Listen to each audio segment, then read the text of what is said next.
Good morning and a very warm welcome back to the PDC Nordic and Baltic Pro Tour. We are in Gothenburg for the start of the second half of the 2026 season. So far, we've had 3 weekends of action, 2 in Riga, 1 in Vexi, 6 Pro Tour events, 5 different champions so far. And now the race to qualify for the PDC World Darts Championship. That will be the focus for this second half of the season. The top 2 players after event 12 will qualify for Ali Pali, and the top 24 players are going to be going to Denmark for the PDC Nordic and Baltic Championship and to play for that Jan Hoffman Trophy, which this year for the first time also carries a spot in the Grand Slam of Darts. I'm Alex Moss, delighted to be in your company once again today and tomorrow for the Pro Tour action here in Gothenburg. We've got Pro Tour 7 today, Pro Tour 8 tomorrow.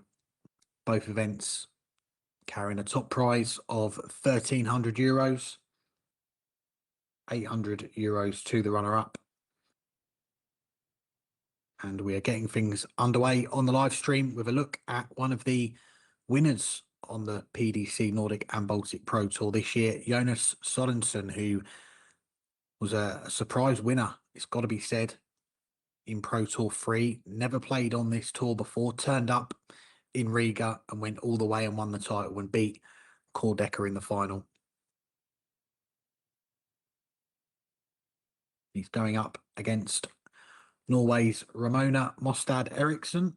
In this first match, Ramona has won the ball and she will get things underway here. All of these matches are the best of 11 legs, the first to 6. That is from the first round right through to the final today.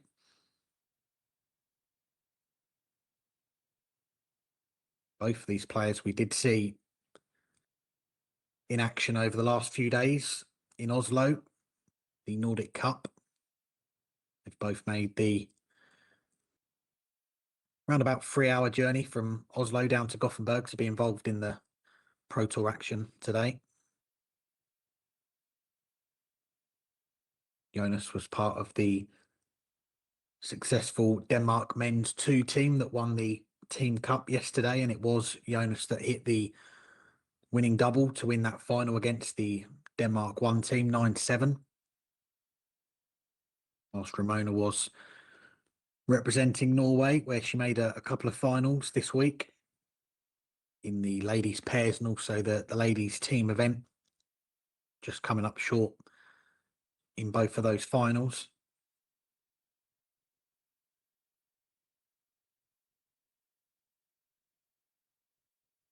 Well, this has been a steady start so far for Jonas Sodenson. He looks to get an early break of throw. He's left to finish after 12 darts. Mustad Eriksson not going to leave one herself after these 3 darts. So Sodenson has got at least 2 visits here. May only need 1. He wants tops. Goes outside, but he will come back with another handful at tops to get this first leg on the board.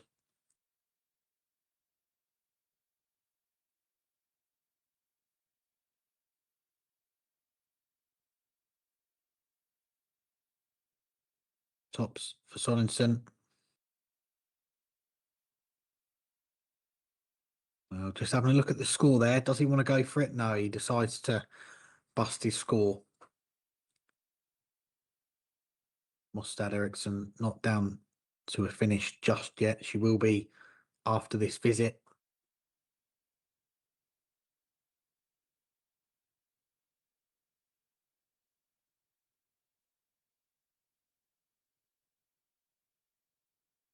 This time, Jonas Sodenson makes no mistake, takes that opening leg against the throw.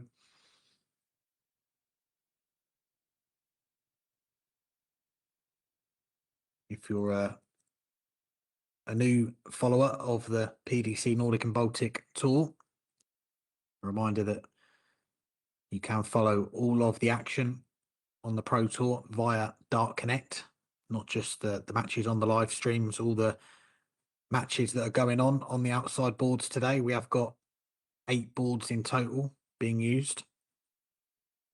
So you can follow all of your favourite players across the day. We're going to be starting things off on this live stream with a closer look at the top section of the draw. Following this match, we are going to be seeing a repeat of the Nordic and Baltic Championship final from last year, Haru against Edwin Turbunen. That will be our next match on the live stream. And following that, we will be moving into the last 32 and the current number 1 on the tour, Core Deca.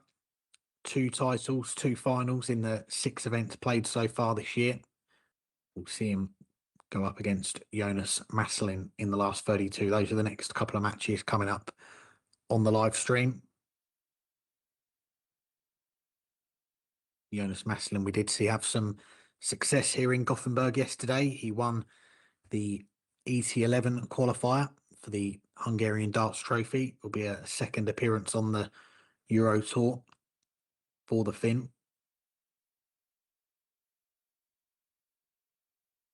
The winner of the ET10 qualifier that also took place yesterday, Mio Varela. What a run he's on at the moment. Just 3 weeks ago, picking up his first Pro Tour title, winning Pro Tour 6. That was our last Pro Tour action that we saw out in Vexi.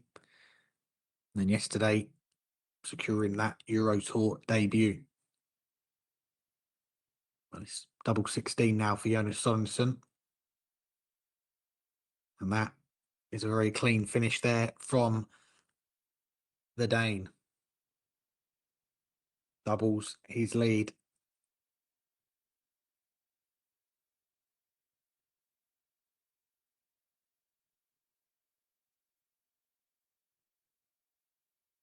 What a year it's been for Jonas Sodenson, not just winning that title on debut, also this week representing Denmark for the first time. And that really was a big reason why Jonas Sodenson decided to start playing on the PDC Nordic and Baltic tour this year. Needed to get involved in some bigger events, some more international events to be considered for selection for the Danish national team, and decides to rock up for his first lot of Pro Tours, wins one, and yeah, the rest is history, isn't it? He's followed on from that. He's played for Denmark this week, as I mentioned earlier, part of that team that won the team event yesterday. Well, in terms of the Pro Tour, since he's won that title, he's not threatened to win another one. Went out in the last 32, the day after he won that title, and then last time out in Vexi, a last 16 and a last 64.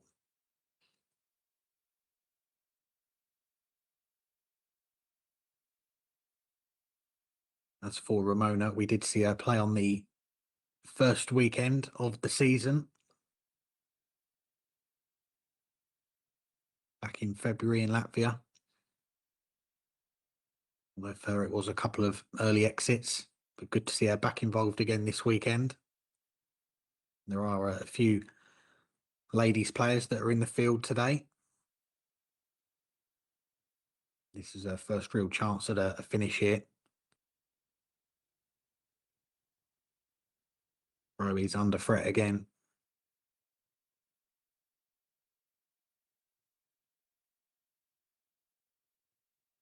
And a Sodenson for a double break of throw.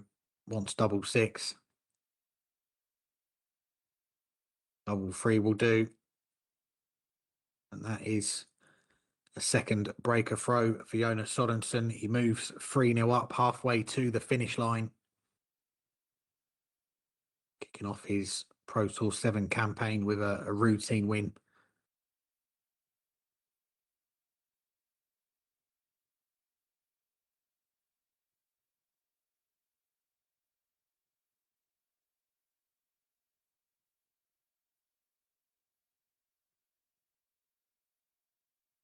Last year we did see Ramona get back in the winner's circle in the WDF system, winning the Riga Open ladies event. That was her first ranking title in 8 years. She's won a couple before then. Go back to 2016 and Ramona making history, throwing a 9-darter in the Elton Cup. So we know she's certainly got the game to produce some fireworks. But as things stand, it looks like it could be an early exit for her today here in Gothenburg.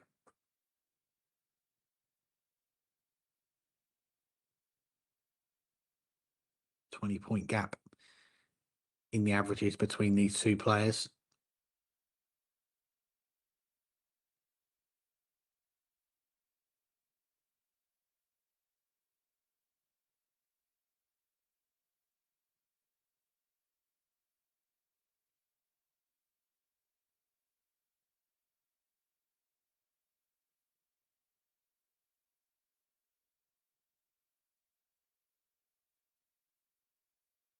Good find with the last one there for Sodenson.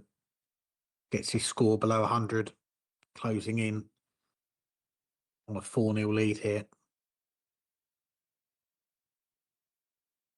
That slip into the 5 means that Mustad Eriksson doesn't get down to a finish. Sodenson can just tee this up for whichever double he likes. It is going to be double 16. And this will be to move to within just 2 legs of a place in the last 32.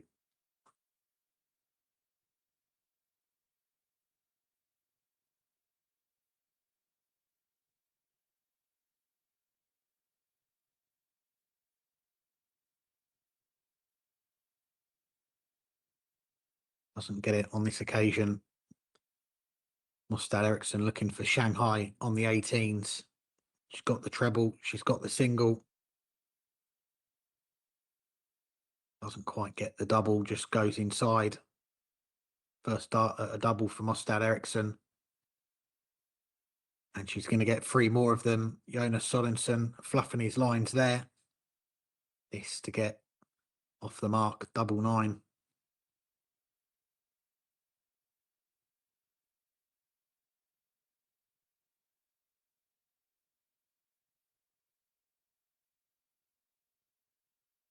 Three darts missed for Mustad Eriksson.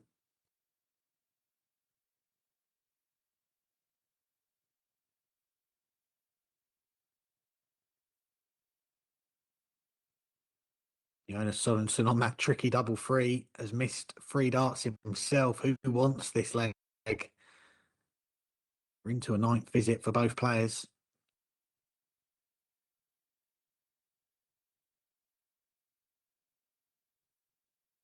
And now we're going into a 10th visit. Sodenson wants double 1. He goes inside, a roll of the eyes there. This leg was in the palm of his hand, but a bunch of missed doubles.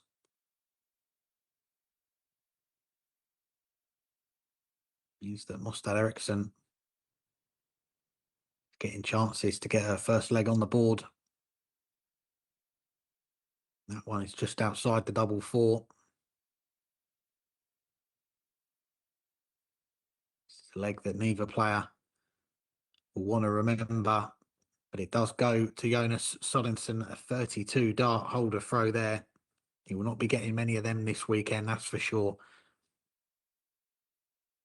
Big opportunity missed there for Ramona Mustad Eriksson. She'd have taken that leg and held in this leg. It'd have gone from potentially 4-0 down to 3-2 down. Would have given her opponent something to think about, but 4-0 now is a long way back.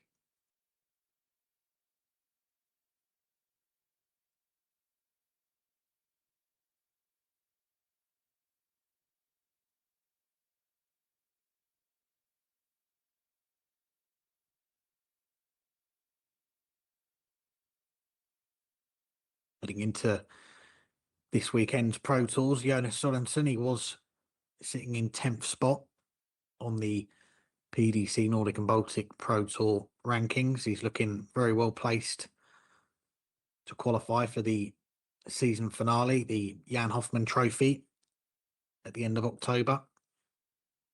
The top 24 players will be going to that event.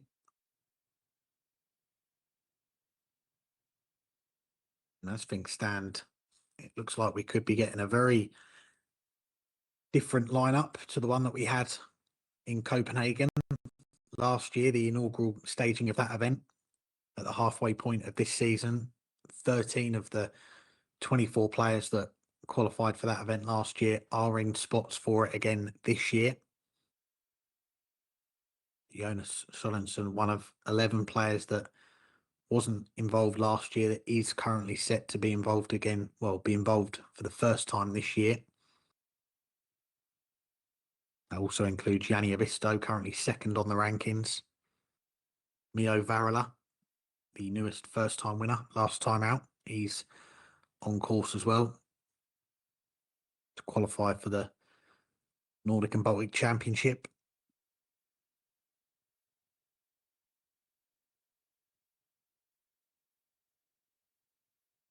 These next 3 weekends of events, that race is going to be very interesting to see who makes the cut at the end of the season.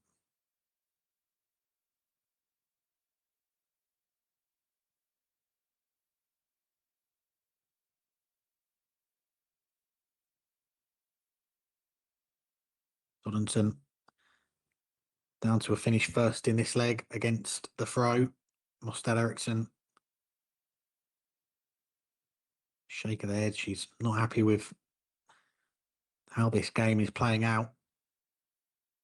Manages to find a treble with the last dart. Does get her down to a checkout. She will get a go at it. First dart slipping into the one.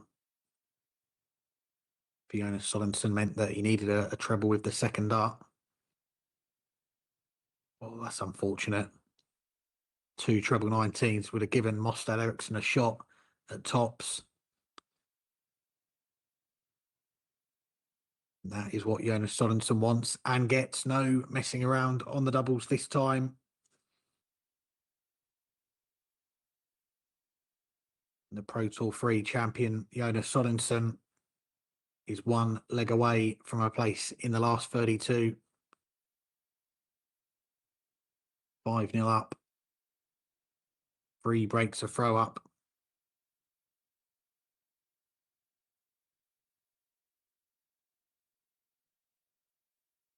Just needs 1 more leg to move through to the second round here in Gothenburg, where he will play the winner of our next match on the live stream, Teemu Haru against Edwin Turbunen. This little section of the draw also includes the number 1 seed Deca and Jonas Masselin.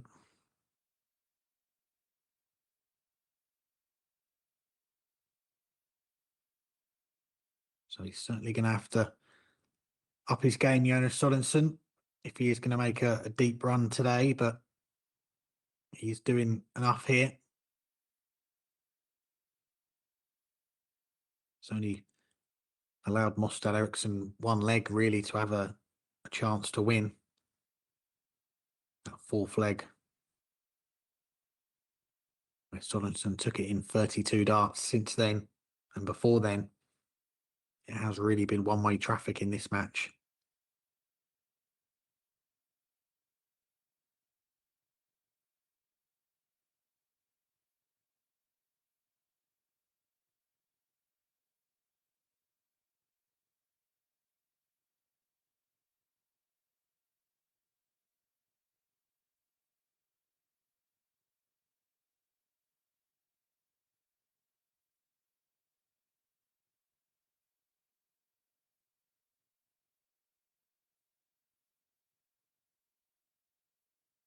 You have a couple of winners already on the outside boards. Runas Sakalauskas has beaten Patrick Hansen 6-1. Simon Back has beaten Andrew Hardiman 6-0. And Jonas Sodenson could be 2 or 3 darts away here from joining them in the last 32.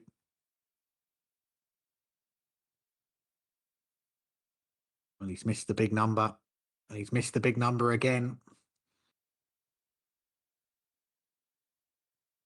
Those are mistakes that may not be punished here.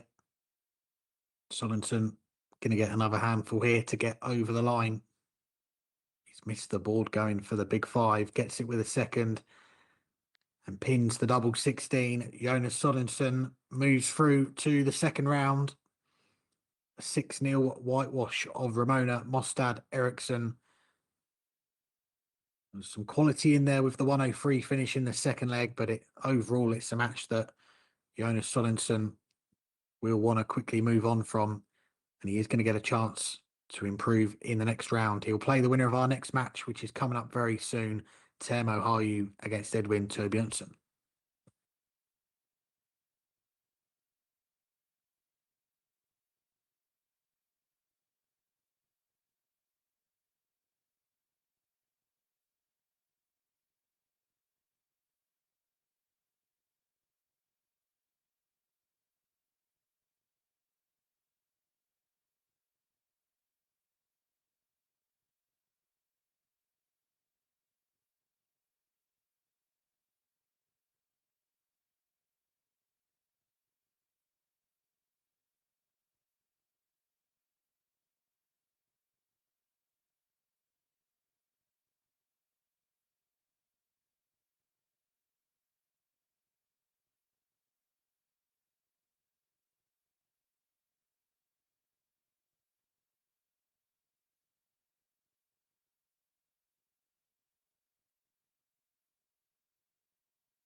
First round action continuing here in Gothenburg, and what a matchup we've got in prospect here.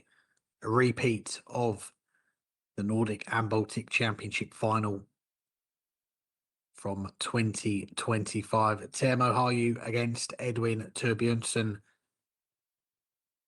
These two players faced off for the final of the inaugural Jan Hoffmann Trophy at the end of last season. It was Teemu Haru that won that match 8-2 to be the first name on that trophy. And this is the first meeting between these two players since that match in Copenhagen. I think it's fair to say at the halfway point of the season, both players will have expected better results so far in 2026. Teemu Haru finished second on the rankings last year to earn that debut at the World Championship. At the halfway point of this season, currently in 15th spot with a quarterfinal, his best run from the 6 events as he fires in the maximum in this opening leg. Whilst Edwin Turbunen, who replies with a 180 of his own, yet to really get going on the tour this year. 2 last 32s, his best efforts from the opening 6 events of the season. It's got to be said, he's had some pretty brutal draws in the first 6 events. Last weekend in Vexi, drawing Oscar Lukasiak in his first game of Pro Tour 5, and then Andreas Harrison in the opening round of Pro Tour 6. And then today, he's drawn Teemu Haru. So the top 3 players on the rankings last year are the 3 opponents that Edwin Turbunen has been drawn against, as Haru misses double 5 for the opening leg. Turbunen, that looked to be an effort at double 18 for double tops, but some way off there. Teemu Haru. He's going to get 3 darts here to get this first leg on the board.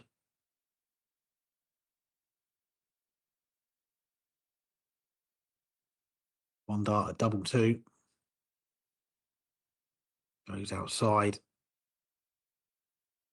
Turbunen, this a big chance to break the Haru throw. How much of that tops can he see? Well, he can see enough to sneak it in there. That is the first leg to Edwin Turbunen. Haru missing 3 darts to hold. Turbunen steps in to take the opener.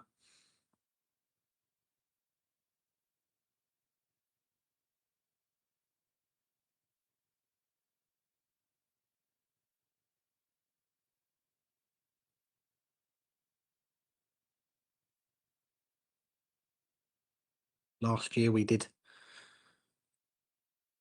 not see an awful lot of Edwin Turbunen on the PDC Nordic and Baltic Pro Tour. I think he played 2 of the 6 weekends from memory. Did make a final in one of those weekends. After that run to the final of the Jan Hoffmann Trophy last year, he did say that this year he wants to commit to the tour, play all the events, try and get back into that Nordic and Baltic Championship this year with a higher seeding to his name. He was the 12th seed last year. But coming into this second half of the season, he's got some work to do. Not in the spots as things stand for the season finale. Started this weekend down in 42nd spot, €200 to his name, €400 off the provisional spots. So if he wants to get in there today, He's going to need to make a deep run, you'd think, to at least a semi-final.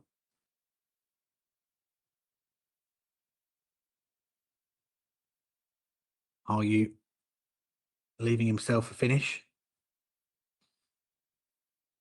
He looks to break back straight away. Turbunen finding that treble with the last dart.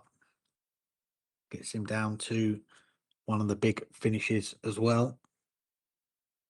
And Haru could take it. Treble 19.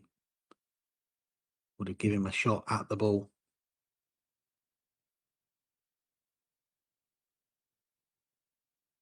Puts a dent in it.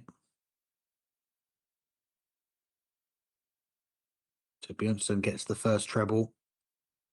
Misses the second.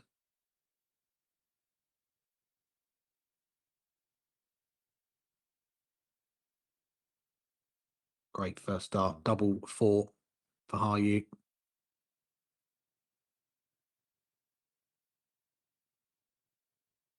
One outside. And one goes inside the single.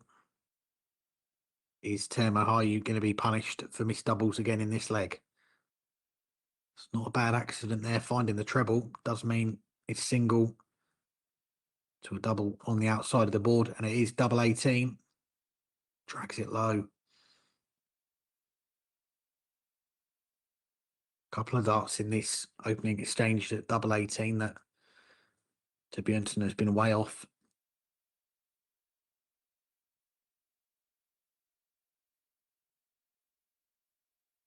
But he's not going to get punished this time, are you? Some early struggles on the doubles. Turbunen has got a chance here to double his lead.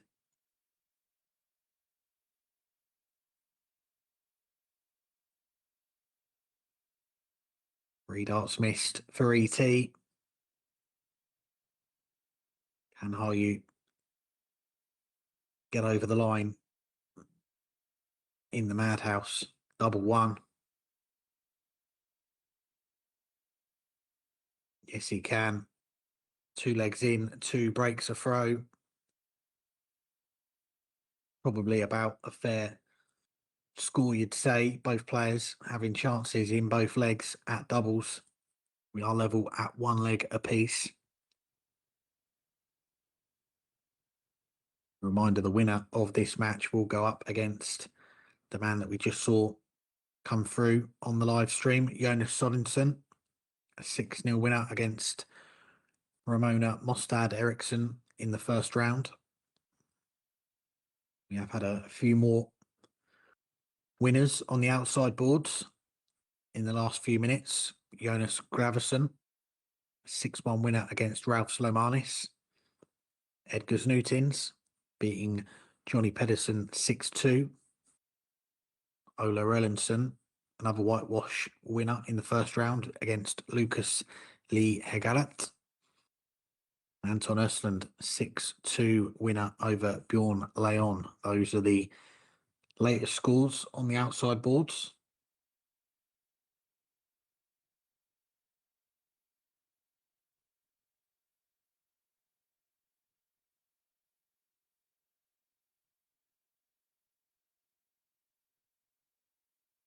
Much better leg here from Teemu Haru. Well, from both players here, they're both down to a finish after 9 darts each. Haru, bit more work to do with the 161. Needed 2 trebles to get a poke at the ball. Finds the ball with the last dart though, to take an extra few points off his score. And that's what Turbusen's looking at here. Goes outside. That was for a third consecutive breaker throw in this match.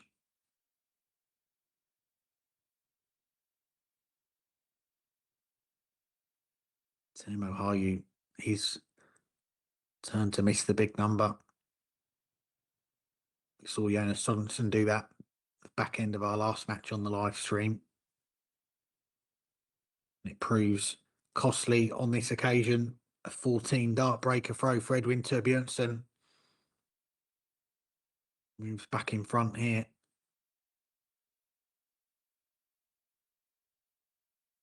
I think both players know the importance of this match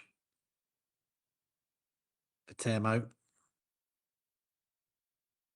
They want to get on a good run today, cement his spot in the Nordic and Baltic Championship, and also push himself up those rankings, because with 6 events still to go, plenty of prize money to be won to get into that top 2 and qualify for the World Championship. This is exactly what Teemu Haru did on the tour last year. He's 2 titles coming in Pro Tour 7 and 12. Made the final of Pro Tour 2, but it really was the second half of last season when he did most of his damage on the tour, which got him into that second spot.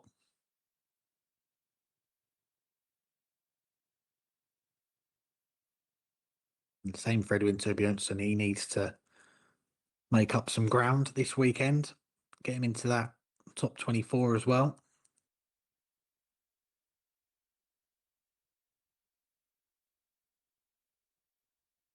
Could be about to have another breaker throw here, though. Haru has taken the darts here.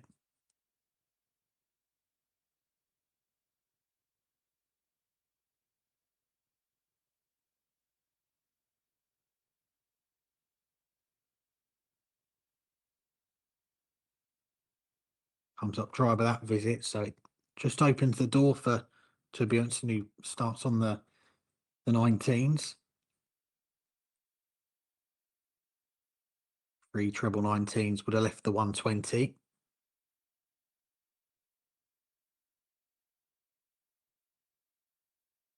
It's all about the setup shot here. You'd think both players will be on a finish after their next visits to the board. And Haru piles in a 140.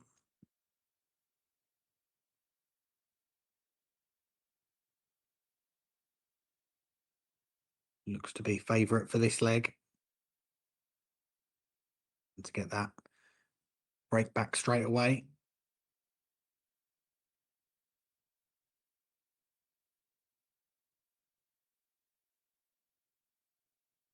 Two darts at double 10. Can he put one alongside that?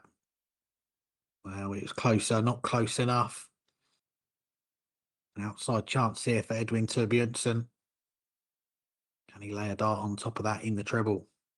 Just comes up short. Finds the ball with the last dart, but he needed a treble with a second. Teemu Haru to level up again.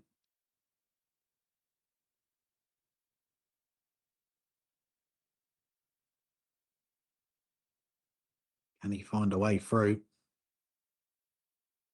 Well, he sneaks that dart in, has to peer his head round the first 2 darts, but yes, it's in there. And we have ourselves a level game once again. 4 legs played. 4 breaks a throw. Nothing to separate the players in terms of the averages. As you can see, both players averaging 76. We know they can certainly play to a higher level than this, but it's still an intriguing watch, this one.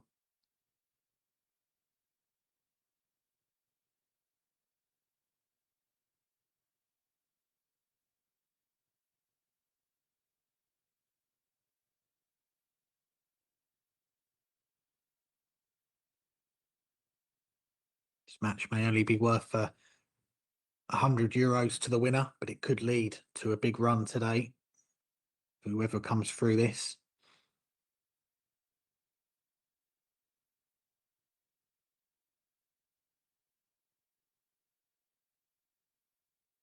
On the outside boards, Wouters Melderis currently 3-0 up on John Holm. And the nephew of Magnus Caris, you might recognise the surname there, Sebastian Caris, currently 5-2 up in his first game.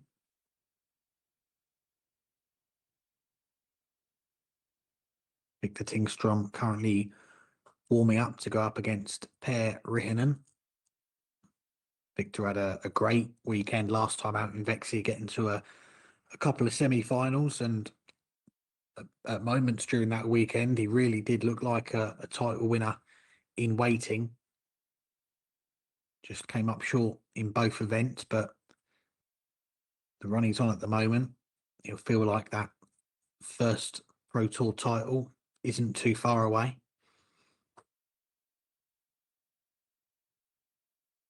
Speaking of the Pro Tour, the PDC Pro Tour, Westall Nyman, the current #1 on that tour. Victor, in the last few weeks, has picked up the scalp of the Pro Tour #1 Westall. He has beaten him on the Players' Championship circuit.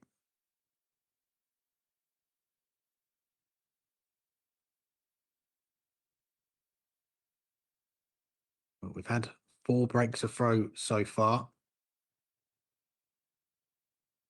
But Teemu Haru looking to stop that run here. He's going to get at least 6 darts at this 148. May only need 3 of them. He's double 14. Goes wide of the target. What an effort. We'll come back with 3 more darts to go in front for the first time. The reigning Nordic and Baltic champion.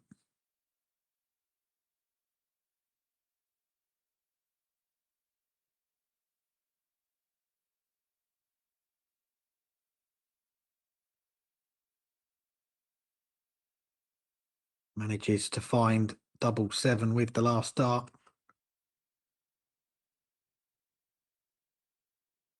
Teemu Haru takes the lead for the first time.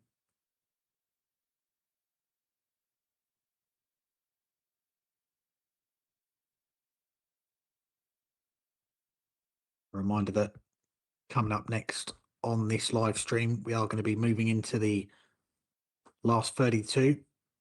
Core Deca, the #1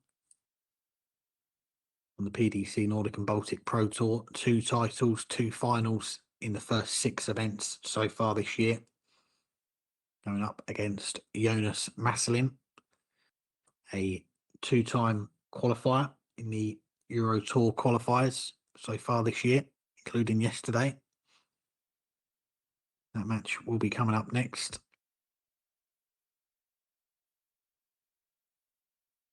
A few other second round matches are now set in the draw as well. Andreas Harrison, last year's #1, will start his Pro Tour 7 campaign against Anton Ersland. We're going to see a battle of the Lithuanians, Darius Labinowskis against Arūnas Sakalauskas. Yanni Abisto, the #2 seed today, will go up against Dmitry Zhukov. The #3 seed, Daniel Larson, taking on Edgar Znutins. And our last winner on the tour, the Pro Tour 6 winner, Mio Varela, will begin his bid for back-to-back titles against Simon Back. That match coming up in the second round. Turbunen doesn't need to go the ball route on 1-2-4 with Haru back on 2-1-1. So just tease it up nicely for double 16 when he comes back.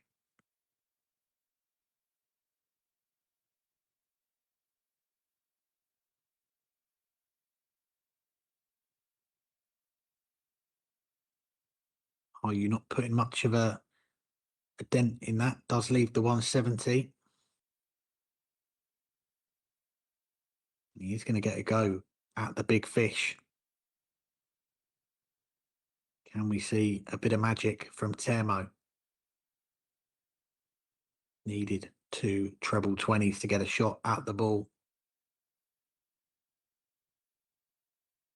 So 3 more darts here for Edwin Turbunen for 3 legs apiece. Only needs the 1. We are level again. It's only been one leg between these two players. After the opening 6 legs, it's been a much closer match than what we saw in Copenhagen. That Nordic and Baltic Championship final where Teemu Haru raced away with it, an 8-2 win in that final to be the first name on the Jan Hoffman Trophy. And he really did step up in that final session in Copenhagen last year. First round, it was a very scratchy performance, a 74 average to beat Per Rihinen in his first game. And he said between sessions, I did see him briefly before that final session got underway, and he said he needed to play a lot better in that final session, and he certainly did that.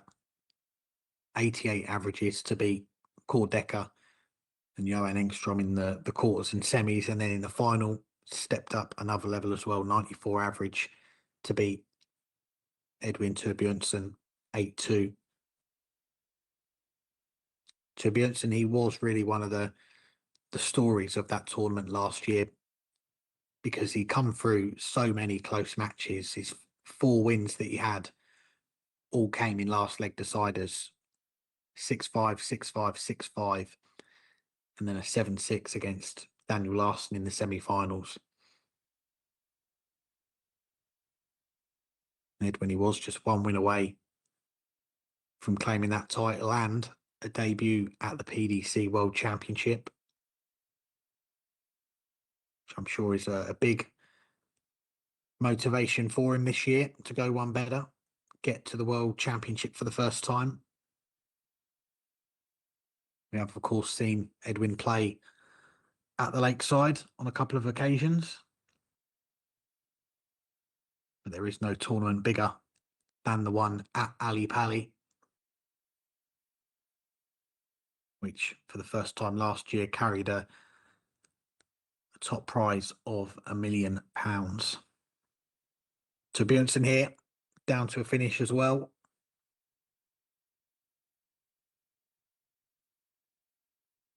Haru needs to find a treble.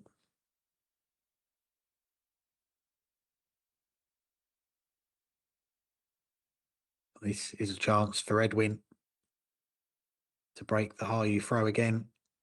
There's the treble. There's the single. The double just comes up short. Chance missed for ET to go back in front.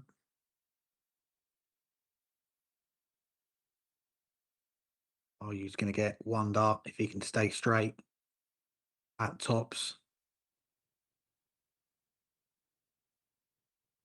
Haru puts his dart outside. Turbunen steps in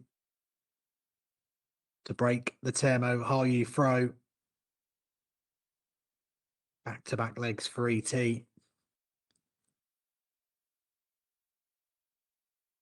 He's led 1-0, he's led 2-1, he's trailed 3-2. Now he has gone back in front at 4-3. Reminder that with all these matches being a race to 6 legs, there's no must win by 2 clear legs or throw for the bullet 5-5. If we go that far, it will be Teemu Haru that would throw first in the decider. Turbunen has got that break to his name. 2 holes to throw. Get him over the line.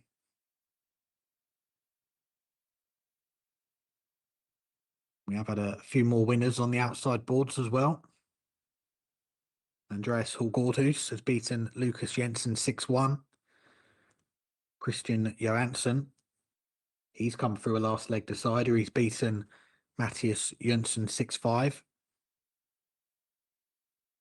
Sebastian Caris, who I mentioned, the nephew of Magnus Caris, a legend of the Nordic and Baltic dart scene. He is up and running. He's beaten Anders Håkansson 6-3. Wouters Melderis, a 6-0 winner against John Holm. Those are the latest results on the outside boards. You can follow them all on Dartsconnect.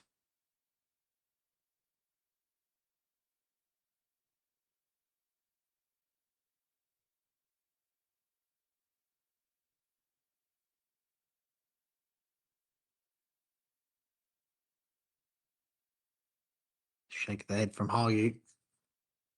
That dart straight into the treble one means he's not going to leave a finish after that visit. Turbunen has got 6 darts to double his lead, and for the first time he would have 2 legs between the players.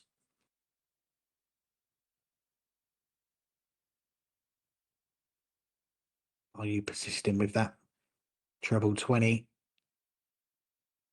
He can't find a way through. Just 1 point between the 2 players in this leg.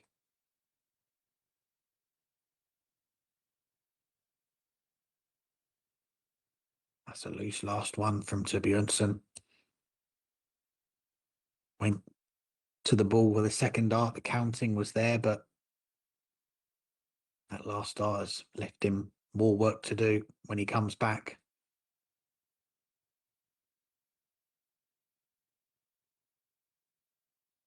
Haru's persistence paying off there as he finds a big treble with the last dart. And he is going to come back to level up again. I mentioned there's been just 1 leg between these 2 players so far. Would be about to have a level game again. Haru cleans up the 45. We are level once again at 4-4.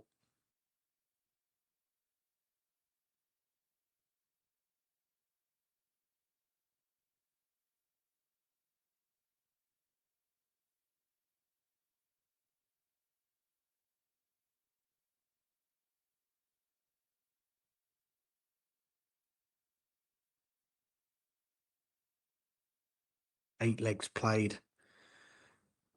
We've had 6 breaks to throw. Only 2 holds so far in this match. So although Temo Haru has got the advantage of throw and he has kicked off the leg with that 180, you wouldn't want to put a lot of money on him closing it out from here. Having the throw has so far proved to be more of a hindrance than a help. But this is a very strong start on throw here for Haru. Finding those trebles with great regularity. Leaves himself to figure finish when he comes back, and he's going to get at least 2 visits here to go back in front.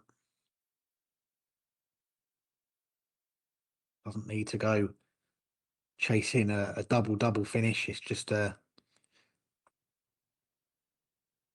3 single visit to leave double 16 when he comes back.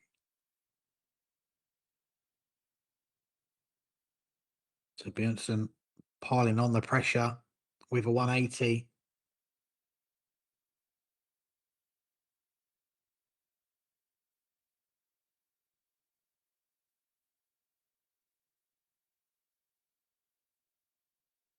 And Haru has found the double with the last dart. 1 leg away from a place in the last 32. It's been a real battle between these 2 players.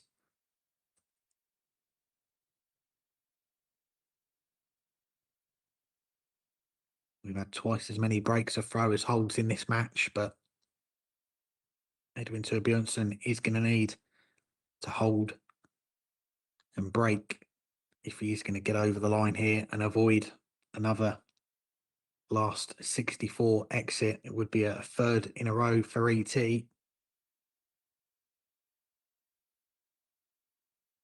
Like I mentioned at the start of the game, he's had some brutal draws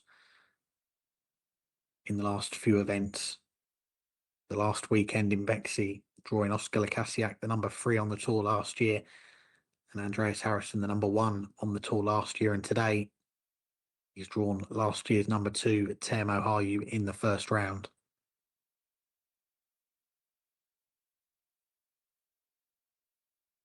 He lost 6-3 to Oscar Lukasiak. He lost 6-2 to Andreas Harrison. This will be a much closer result. We want to avoid another first round defeat here. Haru comes up dry, doesn't press home an advantage in this leg. Turbunen can't afford to go without a treble on that dart.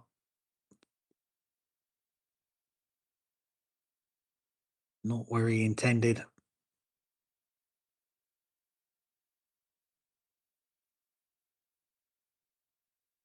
feel like Teemu Haru. Well, what a deflection that is. Finds the treble, leaves a finish. The Finn could be just a few darts away from booking his spot in the last 32 in that matchup with Jonas Sodenson.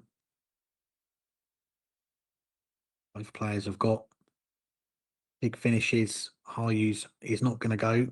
So Turbunen is going to get a chance at the 146. Good counting there from Haru. Takes off the extra few points, gets himself under a ton.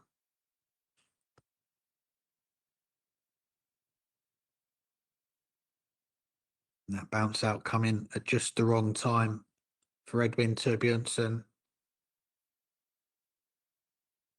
Teemu Haru to win the rematch of last year's Nordic and Baltic Championship final.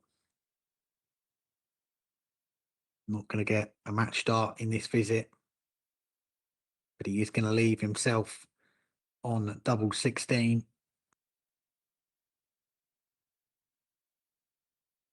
Turbunen not going to take the 106, so he's going to have to rely on some match starts being missed here by the Nordic and Baltic champion. And he's not going to miss them. Teemu Haru has got over the line in a rematch of last year's Nordic Championship final. Haru won it 8-2 in Copenhagen. A much closer game this time round. Nothing to really separate the two players, but it was Teemu Haru who got the job done from 4-3 down, winning the last 3 legs to come through a 6-4 winner against Edwin Turbunen. And the reigning Nordic and Baltic champion will go up against Jonas Sodenson in the last 32.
Welcome back to Gothenburg, and we're moving into the second round here in Pro Tour 7 on the PDC Nordic and Baltic Tour. And our first look this weekend at the current number one, Deca. Starts his bid for a third title of the season, and a fifth final of the season against Finland's Jonas Masselin. Jonas has already had a pretty successful weekend yesterday, coming through the ET11 qualifier, which took place in this venue. On through 4 matches, beating Edgar Znutin's Michael Mogensen, Mio Varela and Dmitry Zukov in the final to book his spot in the Hungarian Darts Trophy later on this year. Here he's looking to do something that I don't think he's done before, and that is beat Deca on the PDC Nordic and Baltic Pro Tour.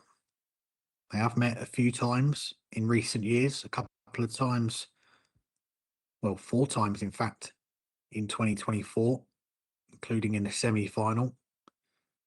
And then in the last 32 of Pro Tour 4 this year, and on all 5 occasions, Deca has come out on top. This is a good start for Masselin. Down to a finish after 12 darts, and Deca,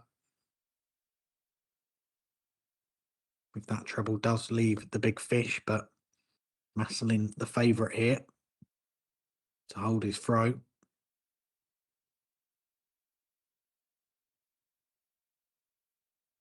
Made a bit of a mess of it with that visit.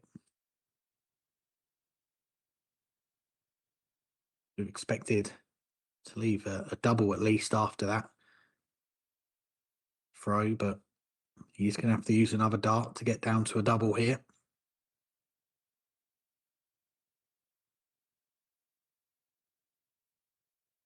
Double of choice is tops. Jonas Masselin is up and running, takes the opening leg, a comfortable holder throw for the Finn.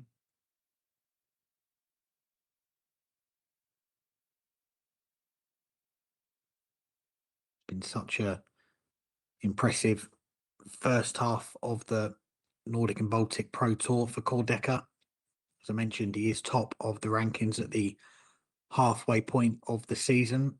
Coming into today, he had a €1,500 lead on Yanni Havisto in second. 2 titles that he's won, Pro Tour 1 and Pro Tour 4. He's also finished runner-up in Pro Tours 3 and 6. And those 2 final defeats come in against first-time finalists and first-time winners on this tour. Jonas Sodenson, who you saw on the stream earlier today. Last time out in Vexi, Mio Varela. They managed to get the better of the Sheriff, who would have gone into both of those finals as a big favourite, given the fact that he's won before on this tour. He's also a PDC tour card holder. Masselin, with that 2 treble visit, gets down to a finish first in this leg. He's made a very strong start here.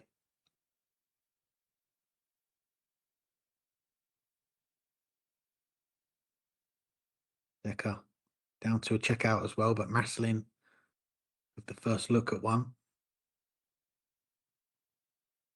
Double 16 for a 2-0 lead. Goes just inside.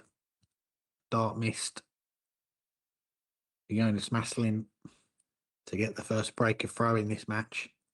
And Deca stepping in now at double 16 himself.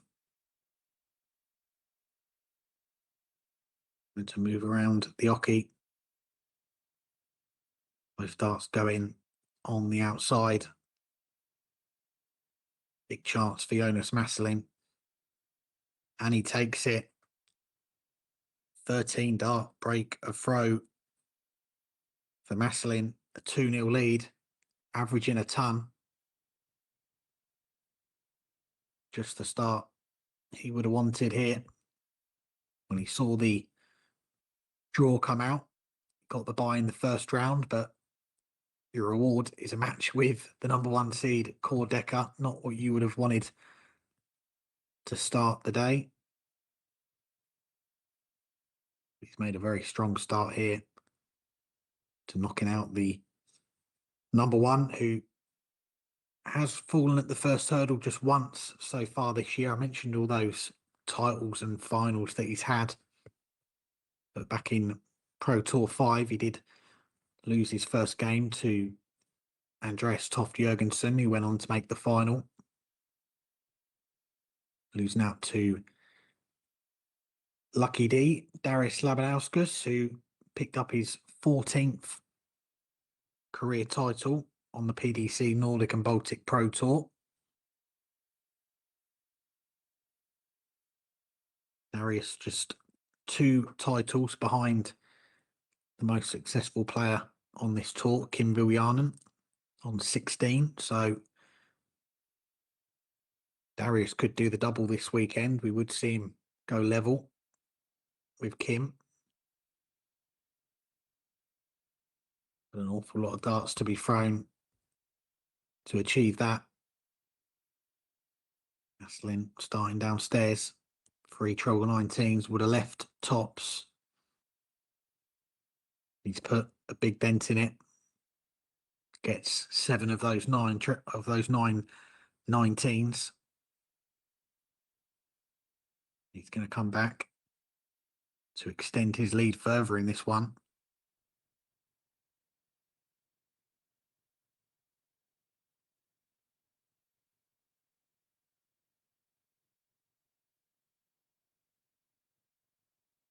Jonas Masselin halfway to the finish line, halfway to producing big result here in the second round to knock out the number 1 seed. Averaging almost 102.5 here in the early stages. Jonas Masselin, this would be his joint best run on the tour this year. He has had a last 16 in Pro Tour 3, but aside from that, it's been last 32 and last 64 exits so far this year. We did see him join the Roll of Honour in Pro Tour 2 last year when he beat Teemu Haru 6-5 in the final, picking up his first title. So far in 2026, the most success for Jonas Masselin has been in those European Tour qualifiers. I mentioned he won one of them yesterday. We did see him win the ET2 qualifier, which got him a spot in the European Darts Trophy. And yeah, he ran into an on-form Kevin Dutz on that event, who averaged something ridiculous like 117. So that's a welcome to the Euro Tour for Jonas.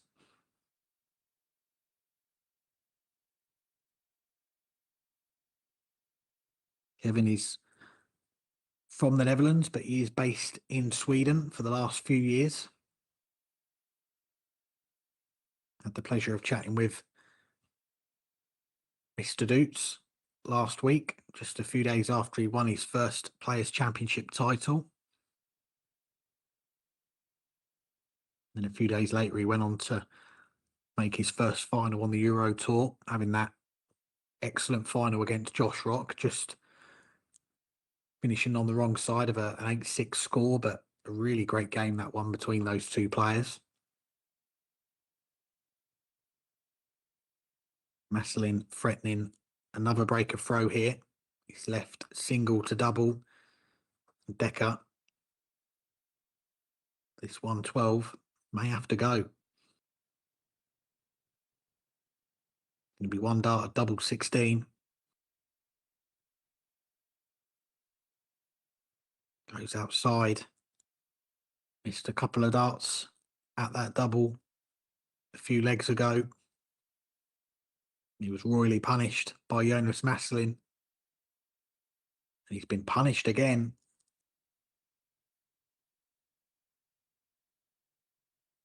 Jonas Masselin 4-0 up here. Just 2 legs away from knocking out the number 1 seed at the first hurdle, picking up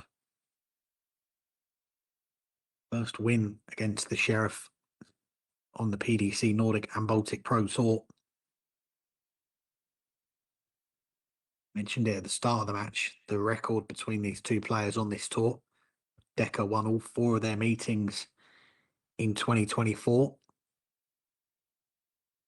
He won their previous meeting this year in the last 32 of Pro Tour 4. So this is a real chance for Jonas Masselin to get the better of core Deca. And tell you on the outside boards, we have lost the number 2 seed, Yanni Avisto. He has been beaten 6-3 by Dmitry Zukov. So the number 2 seed has gone. We may be about to see the number 1 seed go as well here. And that would certainly open the door for a lot of players left in the field to go on and win the title.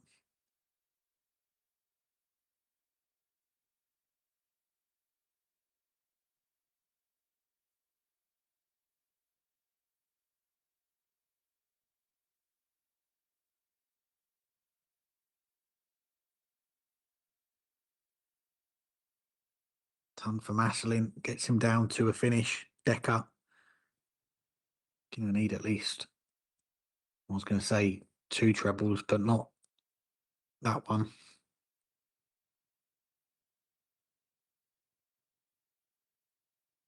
Only find 1 big treble, so Masselin has got 2 visits minimum here to move 5-0 up in a race to 6. Don't think anyone would have seen this scoreline coming, but Jonas Masselin has looked so impressive.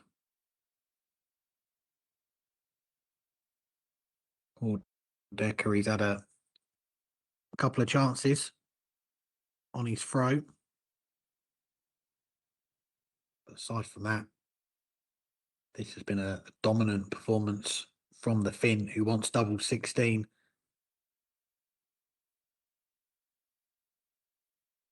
Just goes outside. Deca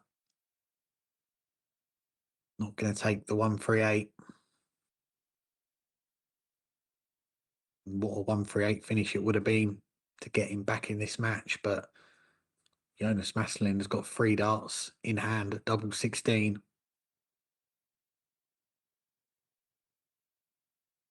For a 5-0 lead. This has been one-way traffic. The number 1 seed is on the ropes here. Fell at the first hurdle of Pro Tour 5. He bounced back with a run to the final the next day of Pro Tour 6, but today in Pro Tour 7, the Sheriff could be about to fall at the first hurdle again here. For Jonas Masselin, who dropped out of the top 24 in the rankings last time out in Vexy. This would be a big win. It would get him into that top 24. But perhaps more importantly, it could be the start of a run to his 2nd title on this tour. If he keeps playing like this, he's going to take some beating, that's for sure. –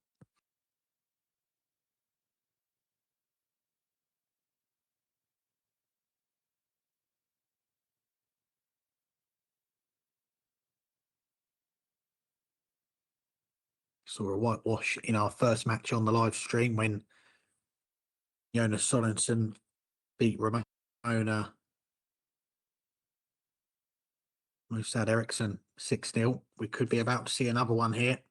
Jonas Masselin is down to finishing range.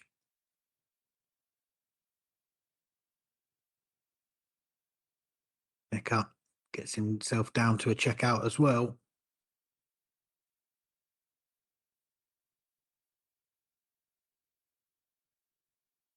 This may have to go. Masselin down to 65.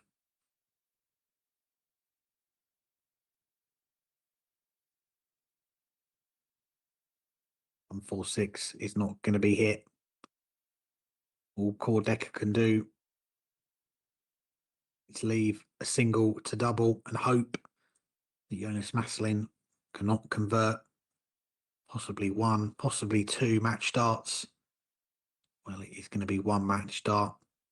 If he can stay straight, that first start could have ended up in any single. But it is going to be a dart at tops. It goes lower the target. One match start missed for Jonas Masselin for a whitewash win. Deca wants double 16. Again, that first start is awkward. Can he find a way through? Yes, he can. Is that the start of the comeback for the number one seed, Deca? He survived one match start to lose 6-0. Still a long way back. That was just a holder throw. Going to need to reel off 5 more legs on the spin here. But he has taken the first step, the first leg.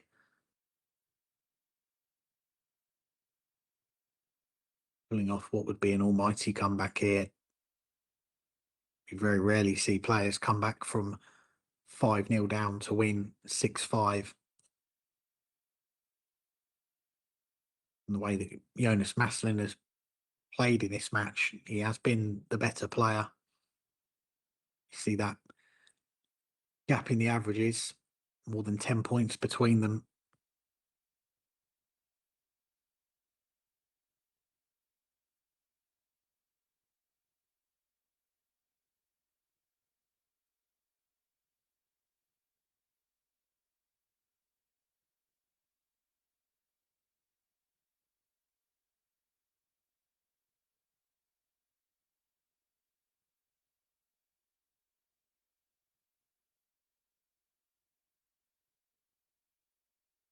Ton for Deca, not quite down to a finish. So Jonas Masselin has got 2 visits from 201. Stays on the 20. May have considered the ball there to take an extra few points off. Out of ball would have left him on 96. May only get 1 dart at a double here. Deca is on his coattails in this leg. He switches to the ball. Masselin needs a treble. And he can't find one. So is this going to be back-to-back legs for Deca? Jonas has left himself 32.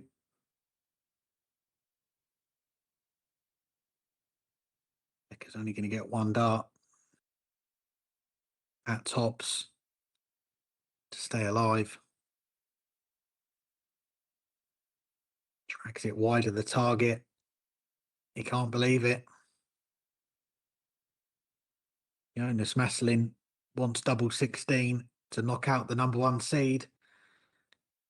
And he only needs the 1 dart. What a result that is at the start of play today in Pro Tour 7. Jonas Masselin, a winner in the European Tour qualifiers yesterday, hadn't beaten Deca on the Nordic and Baltic Tour.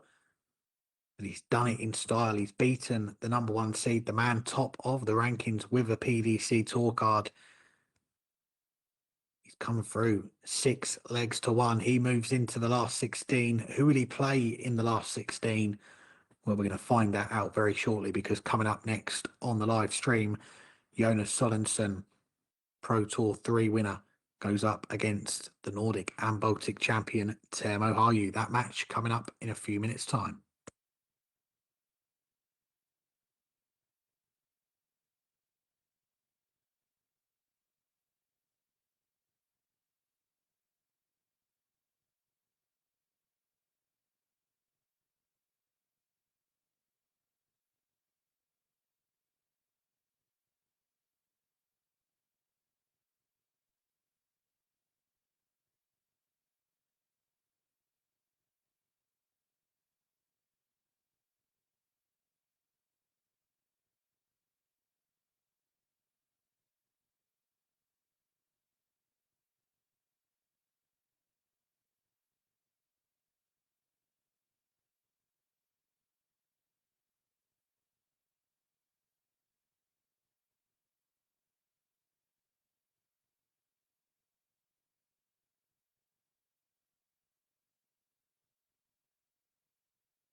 Welcome back to Gothenburg, and we're continuing in the second round of Pro Tour 7, and it's a second look today on the live stream of these two players, Jonas Sodenson and Teemu Haru. We saw both of their first round matches on the live stream earlier today. Jonas Sodenson kicking things off with a 6-0 whitewash of Ramona Mustad Eriksson. Then we saw Teemu Haru come through a real battle against Edwin Turbunen 6-4, a match that there was just one leg between them right until the very end. But Teemu Haru from 4-3 down, winning 3 legs on the spin. It's come through 6-4 and set up this second round match with Jonas Sodenson. We do know the winner of this one will play the man that we just saw produce that big result against the number 1 seed core Deca, Jonas Masselin, knocking out the Sheriff 6-1. So the winner of this will play Jonas Masselin in the last 16 for a spot in the quarterfinals of today's Pro Tour. A big opportunity for all 3 of these players to go on a run today here in Gothenburg.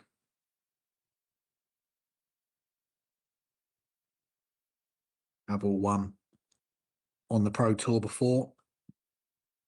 Jonas Masselin and Teemu Haru winning their first titles last year. Jonas Sodenson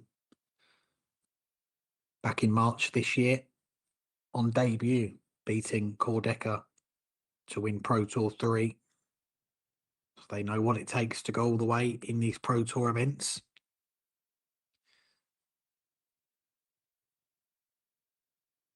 Will be bullseye for Haru. Would have given him the opening leg against the throw in 5 visits, but it is going to be Sodenson with a dart at tops. Goes outside. So this, a much more inviting chance for Teemu Haru to break the throw. Well, didn't want the double, but the shot's still on. Be single 3 for a dart at double 2. Would have been an exhibition finish. I can assure you that first dart was not intended for the double. And a reprieved Jonas Sodenson takes the opening leg. Survives a couple of darts there from his opponent. On the outside boards, I did mention that we have also lost the number 2 seed, Yanni Havisto. He's been knocked out at the first hurdle for him today. 6-3 defeat to Dmitry Zhukov. It's not been all defeats for the seeded players so far today. We have got a couple of them that have moved on into the next round. Caris Labinowskis, the number 5 seed, he has beaten his fellow Lithuanian Arūnas Sakalauskas 6-4.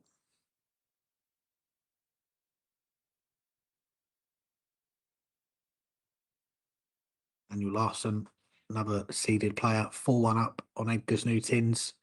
Mio Varela, 4-0 up on Simon Back, averaging 96 in that one.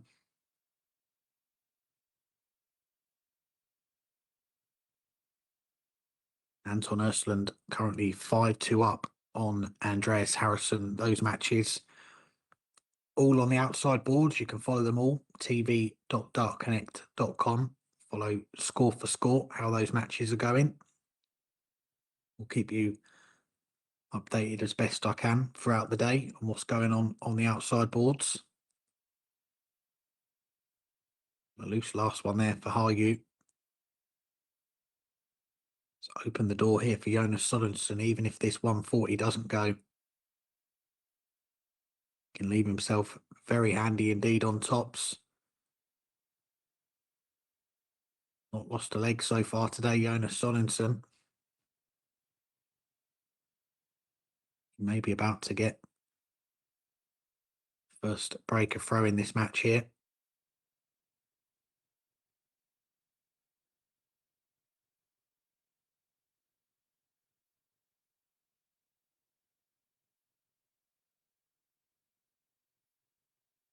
Finds the double five with the last start, the fist bump there from Jonas Sodenson.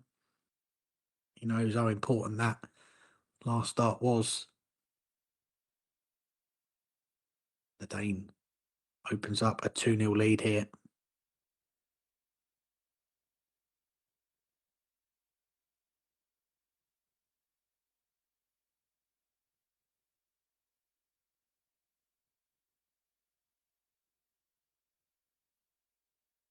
Jonas Sodenson, he was one of the players that has been in action this week in the Nordic Cup in Oslo, representing Denmark. The open singles event. Had a run to the last 16. That's also where he went as far in the open pairs, but it was in the team event where he had his most success, where he was part of the Denmark men's 2 team that went all the way and won the title yesterday evening, beating the other Denmark team, the Denmark men's 1 team, 9-7 in the final. It was Jonas that hit the winning double to win that final.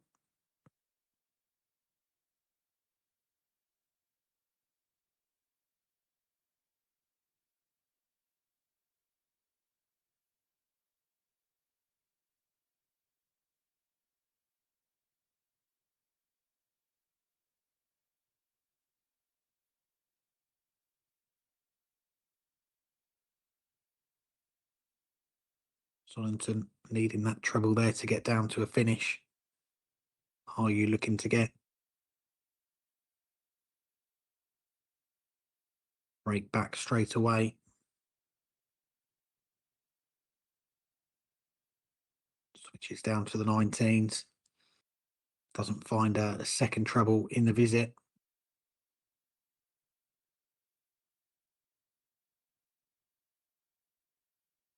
Both players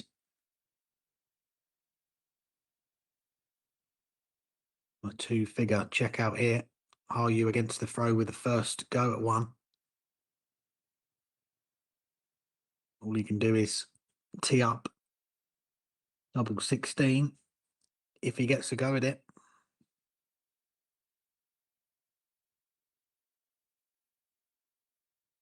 Sodenson, is he going to stay on that treble?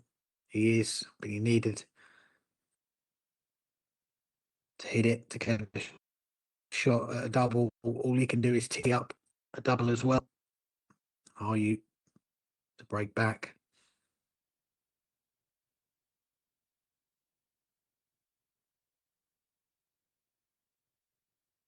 Right in the corner there, the double 16. Teemu Haru off the mark in this last 32 match. First leg that Jonas Sodenson has dropped so far today. Now be looking to hold his throw, get things level. We have had a few more results on the outside boards in the last 32 in the last few moments. Daniel Larson, 92 average, has helped him get the better of Edgar Newton's 6-2. Anton Östlund has knocked out his fellow Swede, Andreas Harrison, 6-3. It's another early exit for Dirty Harry, last year's #1 on the tour. Jonas Graverson has also come through a 6-0 winner.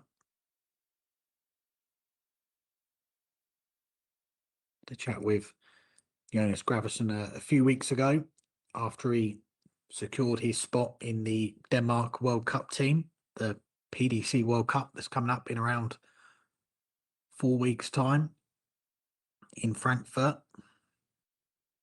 Jonas Graverson finishing second in that race, just behind Andreas Toft Jurgensen. So it will be a debut for Graverson, but it was Jonas Graverson that really got Jonas Sodenson playing in events like the PDC Nordic and Baltic Pro Tour. They are good friends off the hockey. It was Graverson that persuaded Sodenson to come along to these weekends, and do recall these two friends did meet very late on in that Pro Tour 3 event that Jonas Sodenson went on to win, and Sodenson producing one of his best performances. It was an average in the high 90s to beat his good friend in that semi-final.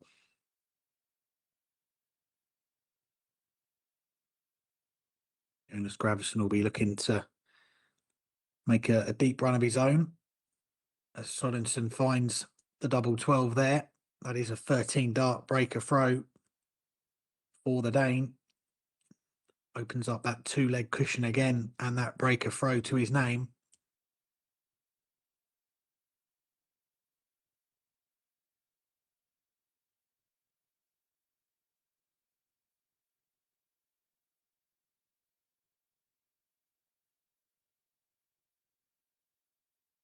Reminder that the winner of this match will go up against Jonas Masselin in the last 16.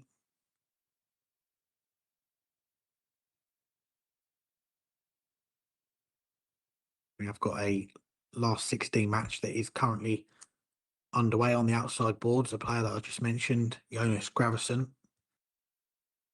currently 2-0 up on Dmitry Zukov.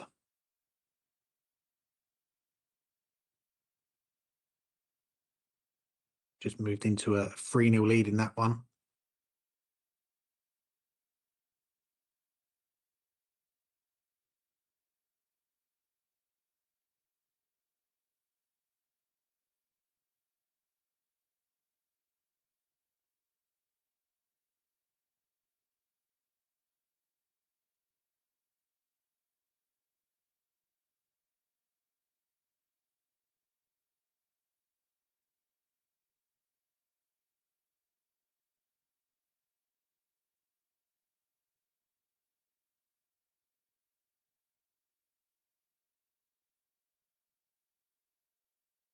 You should be seeing both these players in the end of season finals, the PDC Nordic and Baltic Championship, which takes place from the 30th of October to the 1st of November. That field will be made up of the top 24 players on the PDC Nordic and Baltic Order of Merit. And that is all the prize money won in these Pro Tour events from Pro Tour 1 right through to Pro Tour 12. The top 24 earners will be heading to Denmark for that event, which carries a spot once again in the PDC World Championship, and as we found out fairly recently, for the first time there will be a spot in the Grand Slam of Darts for the champion as well. Are you here looking to continue this run of breaks of throw? We had plenty of them in his match with Edwin Turbunen in the first round.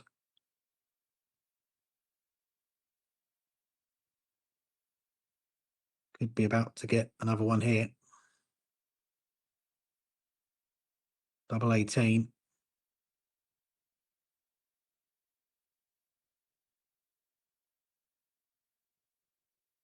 Finds it with the last dart, a nod of approval from the Finn.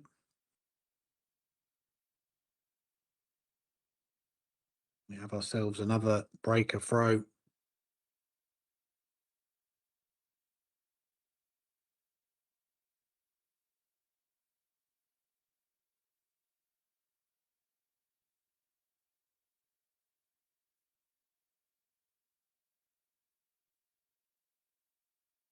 Five legs in. 4 of them have been won by the player who has started second.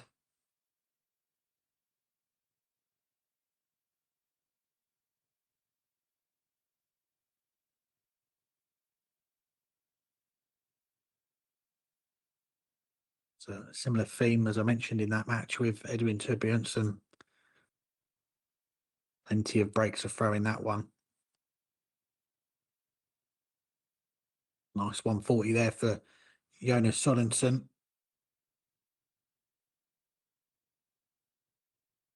Could be about to see another break of throw here. Giving himself a good chance after that visit.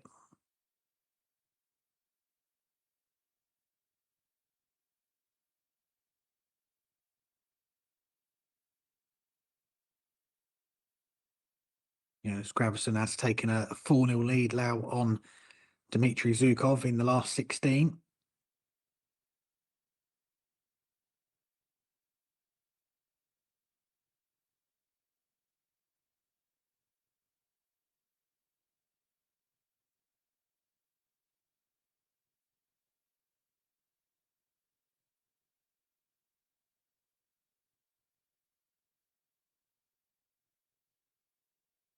That may well be a factor to think about today and tomorrow. Obviously, these are busy weekends with the Euro Tour qualifiers. We had 2 of them yesterday. We've got another one coming up after this event to go along with the 2 Pro Tours, but do have a fair few players in the field of these Pro Tours that have been in action the last few days in Oslo in the Nordic Cup. Are they coming here match sharp?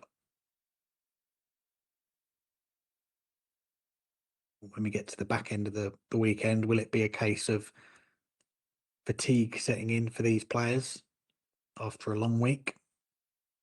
Are they now hitting their best levels today? Jonas Sodenson doesn't need to go for this double 11, but he is determined to hit it. And the reason I say that is because Teemu Haru knocked down to a finish. We did see in his first game today, Jonas Sodenson, he did opt to use a dart to change his double. His opponent wasn't on a finish, but he is sticking with that double 11. All that one was in. And that is just on the wire as well.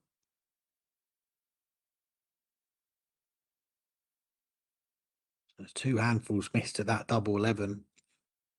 May not be costly.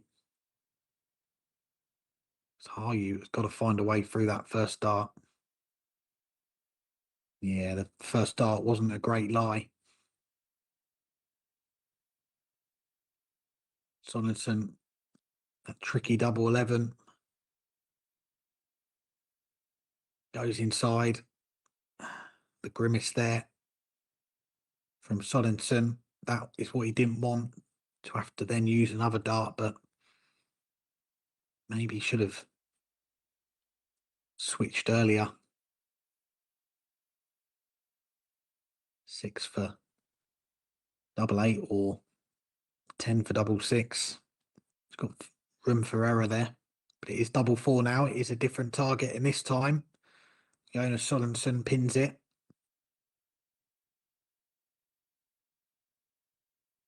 He opens up that 2-leg lead again. And the breaks of throw continuing in this match.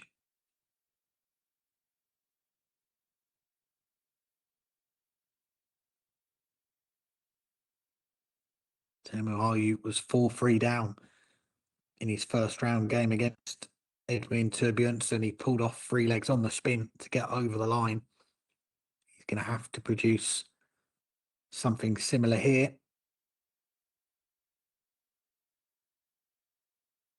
Or he's going to be heading home. Another 2 treble visit there for Sodenson.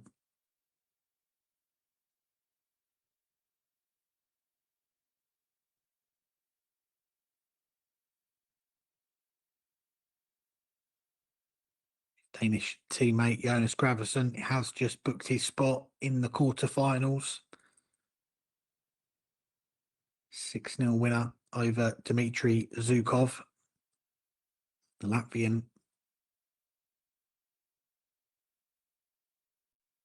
beaten Yanni Abisto, the number 2 seed, 6-3 in the last 32, but he's fallen at the next hurdle. Graverson, the first player into the last 8.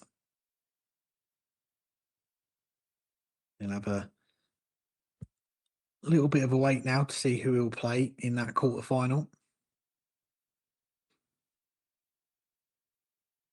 Do know it'll be one of 4 players in that little section of the draw, which includes the Sweet Ferret, Johan Engstrom, Christian Johansson, Victor Tingstrom, and Bent Lambertson.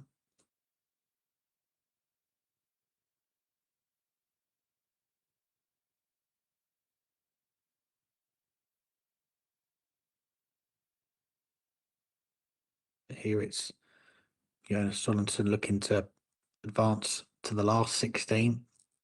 Not the best setup shot there, as that just opened the door for Termo to pile in a big score.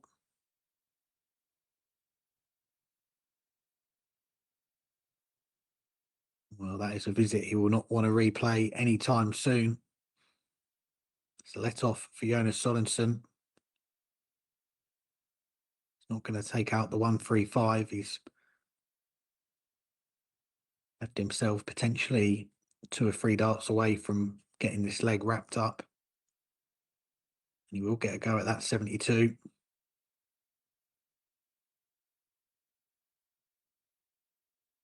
Nice smile from Termo Haru. Last 2 visits. It's not hit enough. And Jonas Sodenson moves on the hill. He's 1 leg away from a place in the last 16. The Pro Tour 3 champion since that win on debut in Riga. So the last 32, a last 16 and a last 64. So this would be his joint best run since that first title.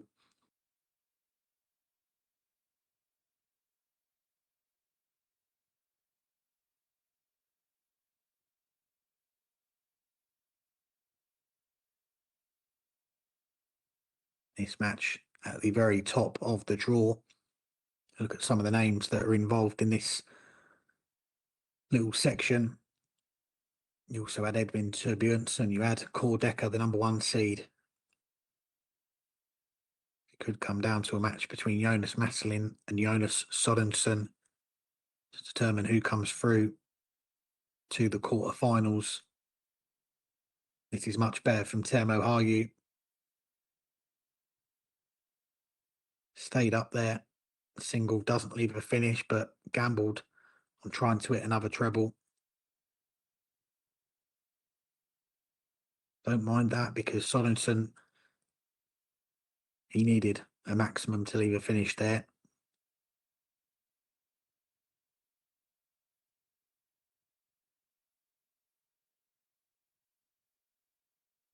This time Haru switches,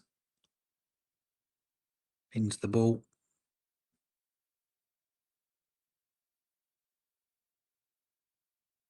A bit of breathing space here for the reigning Nordic and Baltic champion.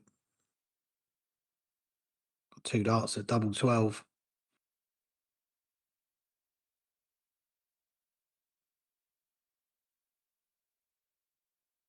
We'll come back with another handful. Sodenson is going to pile on the pressure here. Gets down to a finish. Termo to stay in it.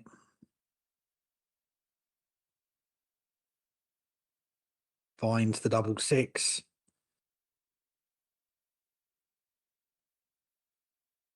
5-2 down. He's got a leg back, but still a long way to go for Termo Haru. Will need to break, hold and break, if he is going to produce a comeback here of epic proportions.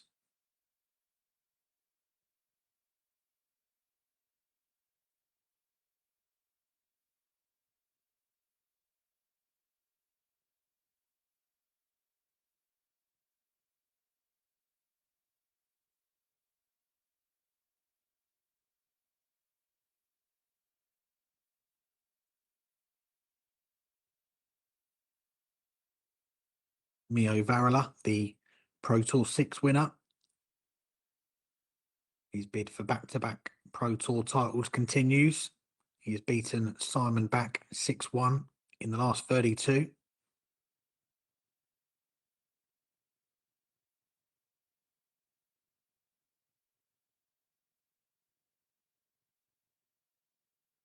Two matches currently going on the outside boards. Andreas Gordus 5-2 up on Rikard Johansson.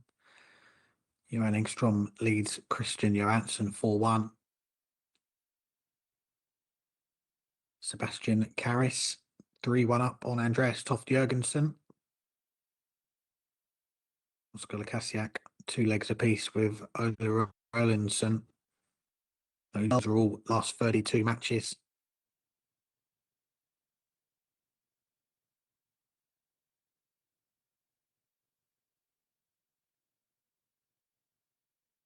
Are you persisting on that treble 20?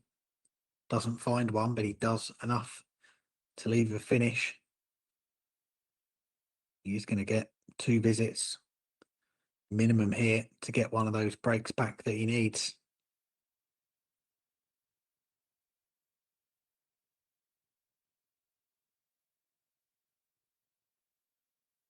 Well, just takes a step back. He can't believe how he started this visit. Just when he needed to stay straight at least. 26 scored.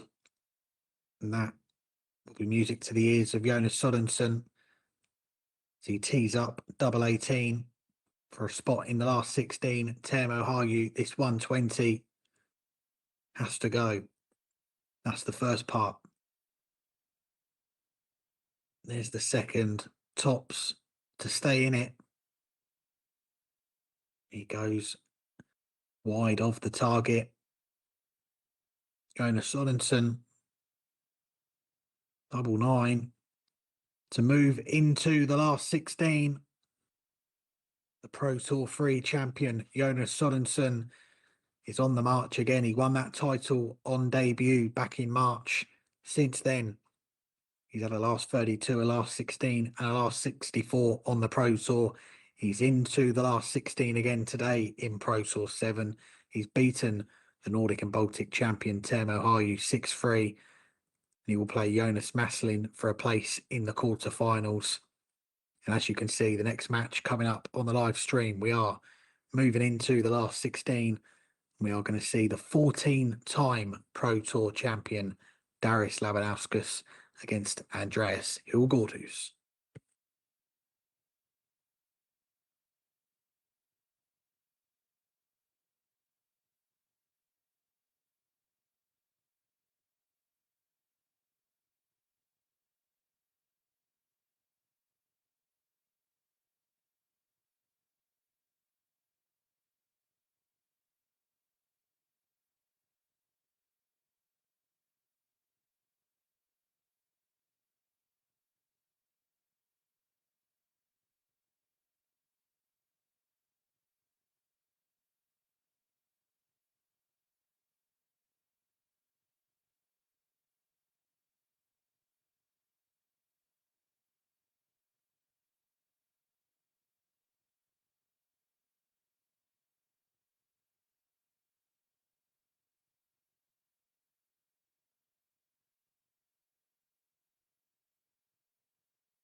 Welcome back to Gothenburg, and we're moving on into the third round, the last 16 of Pro Tour 7 here on the PDC Nordic and Baltic Pro Tour. One of the PDC Tour card holders in action, Darius Labinowskis, the Lithuanian #1, going up against Denmark's Andreas Gordus. That is the perfect start for Lucky D, a maximum with the first 3 darts. We're not going to see a 9-dart attempt in the first leg. We have seen Labinowskis produce perfection on the biggest stages. PDC World Championship, he threw a perfect leg. And what a start this is from these two players. Gordus with a 180 of his own. Not going to take out the 1-2-4. And that last dart, the worst possible place that could have ended. Tops for Labinowskis. Pulls it low. But Gordus, after hitting that single one, he's only going to get 1 dart at a double. His turn to miss a dart at the end of a combination finish. Darius takes a step back. He thought that second dart was good. The third dart will do. Lucky D takes the opening leg against the throw.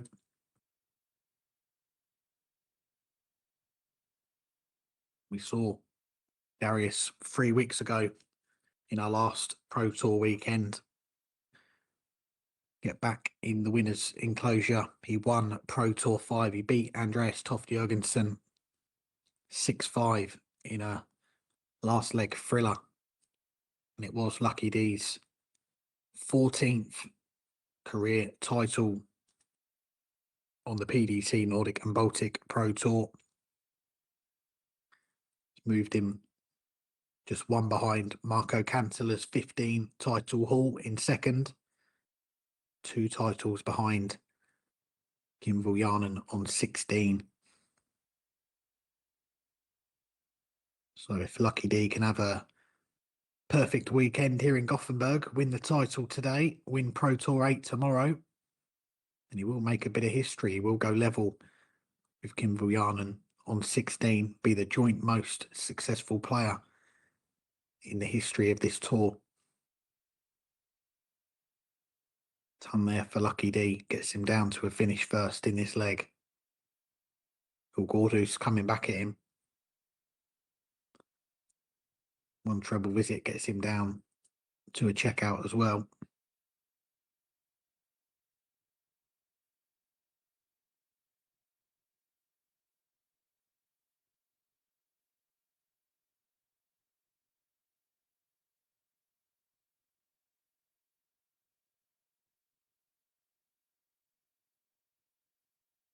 Tops for Labinowskis. Just misses. It's double 12 for Gordus. 2 darts missed to level up, break straight back. How costly is that going to be?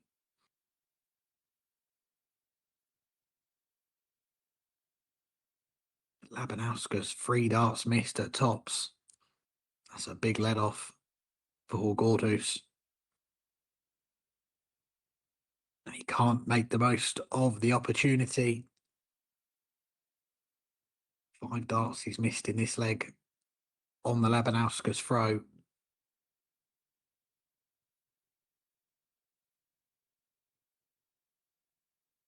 And this time, Darius shuts the door, holds his throw to double his lead. Andreas Gordus already come through a couple of matches today. 6-1 win against his fellow Dane Lucas Jensen in the first round before getting the better of Rikard Johansson 6-2. That's for Darius Labinowskis, one of the seeded players. He had that bye through to the last 32 and came through a real grueling encounter against his fellow Lithuanian Arūnas Sakalauskas 6-4. Back and forth match, that one. Darius led 3-1. Arūnas come back with 3 straight legs to lead 4-3, but Labinowskis won the next 3 to get the job done, move through to the last 16.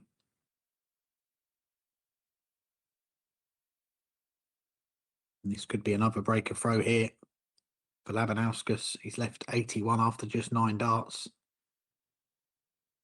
Double 6 for a 12 darter. Doesn't find the double. He is going to come back with another 3 darts in hand.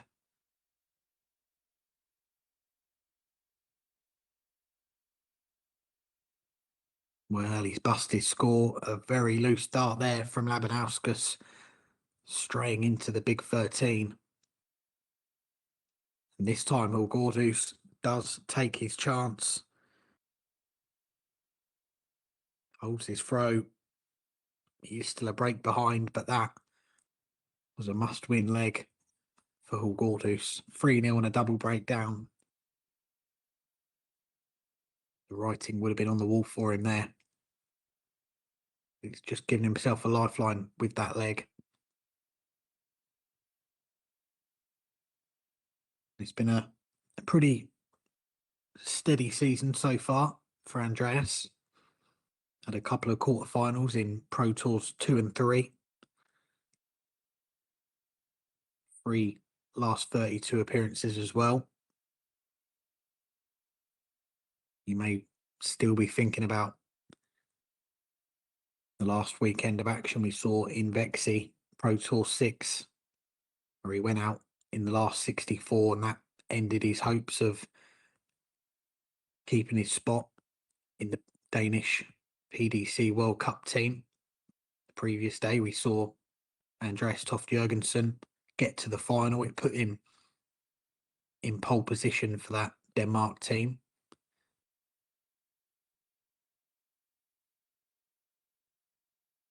Andreas Gordus losing that match, it opened the door for Jonas Graverson to go above him, take that spot, secure himself a debut in the tournament. Nice 140 there from Gordus, gets him back in the leg. But he's not going to get a chance in this one. It's a comfortable holder throw there for Lucky D. Opens up that 2-leg cushion again.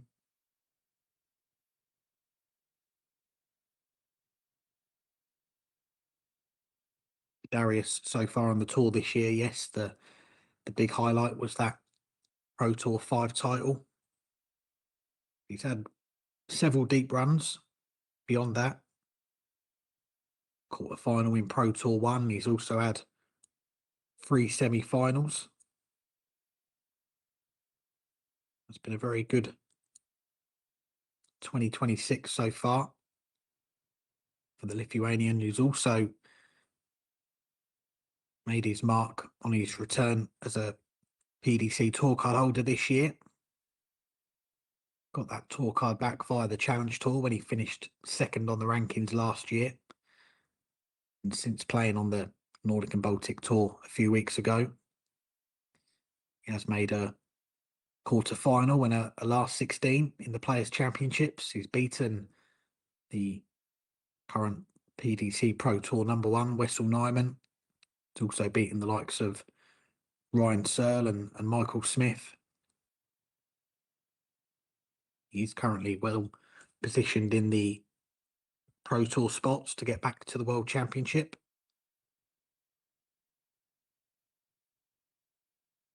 Can we see the champagne shot? Not on this occasion needed. The treble 19. He's tidied it up very nicely there to leave tops. He may not get a go at it. Well, that first start looked so inviting for Andreas Gordus. Could have put another one next to it, would have got a shot at tops himself.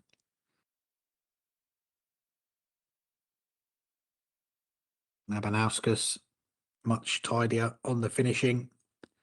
Back-to-back legs. It's put him a double break up and a 4-1 lead here. Looking in a very strong position to move through to the quarterfinals. We do know one player that's already through to the last 8 today, Jonas Graverson, who I mentioned a moment ago. He's first player into the last 8.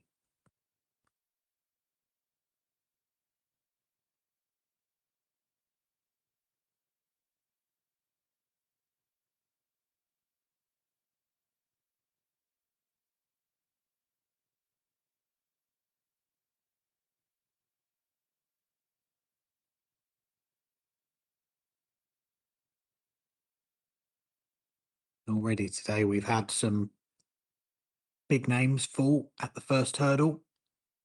The number 1 and number 2 on the PDC Nordic and Baltic rankings, Deca and Yanni Havisto, both going out in the last 32. Andreas Harrison, last year's number 1, has also fallen at the first hurdle.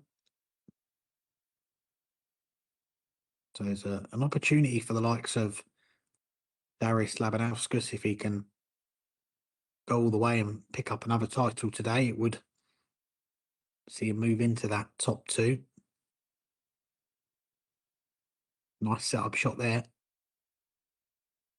for Darius to leave tops, to move 1 away from a place in the quarterfinals. This time pins it with the first dart, and this really is one-way traffic now.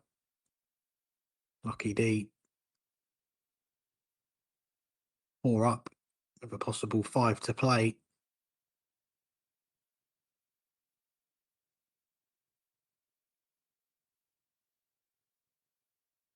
Few other last 16 matches going on the outside boards. We'll keep you updated on those. Jonas Masselin and Jonas Sodenson, we've seen them make their mark on the live stream already today. Jonas Masselin 3-0 up in that one. Daniel Larson 3-0 up against Valters Melderis. Mio Varela, the Pro Tour 6 champion, currently trailing Sebastian Caris 2-0. And Anton Östlund is taking the opening leg against his fellow Swede, Joel Björlemo.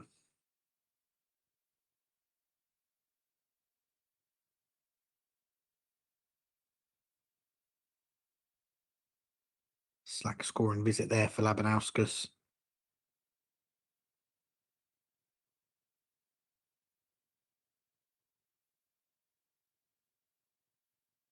Not going to leave a finish after these 3 darts.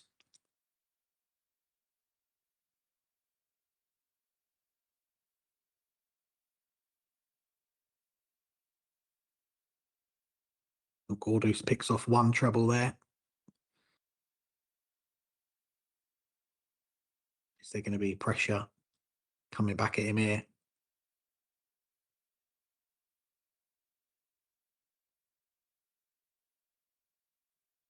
Once again, it's an excellent setup shot from Lucky D to leave a double. 1 dart at tops for Andreas Gordus to stay in the match.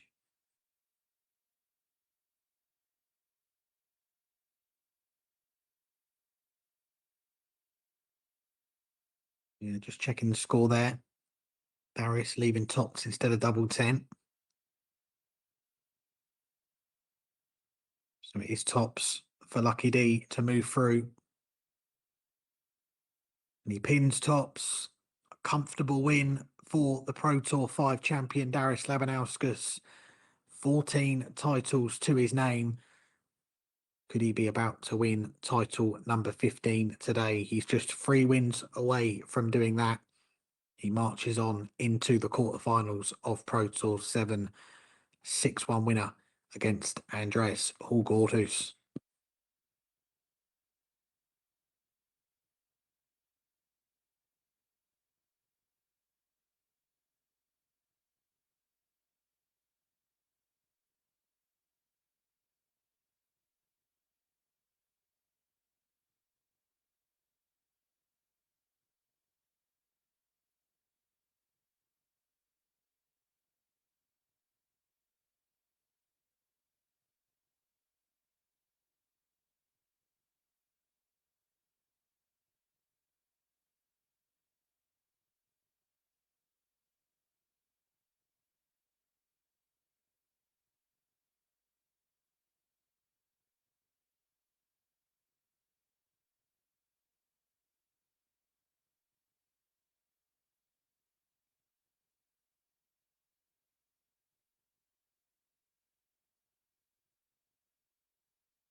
Welcome back to Gothenburg. We're into the quarterfinals of Pro Tour 7 on the PDC Nordic and Baltic Pro Tour.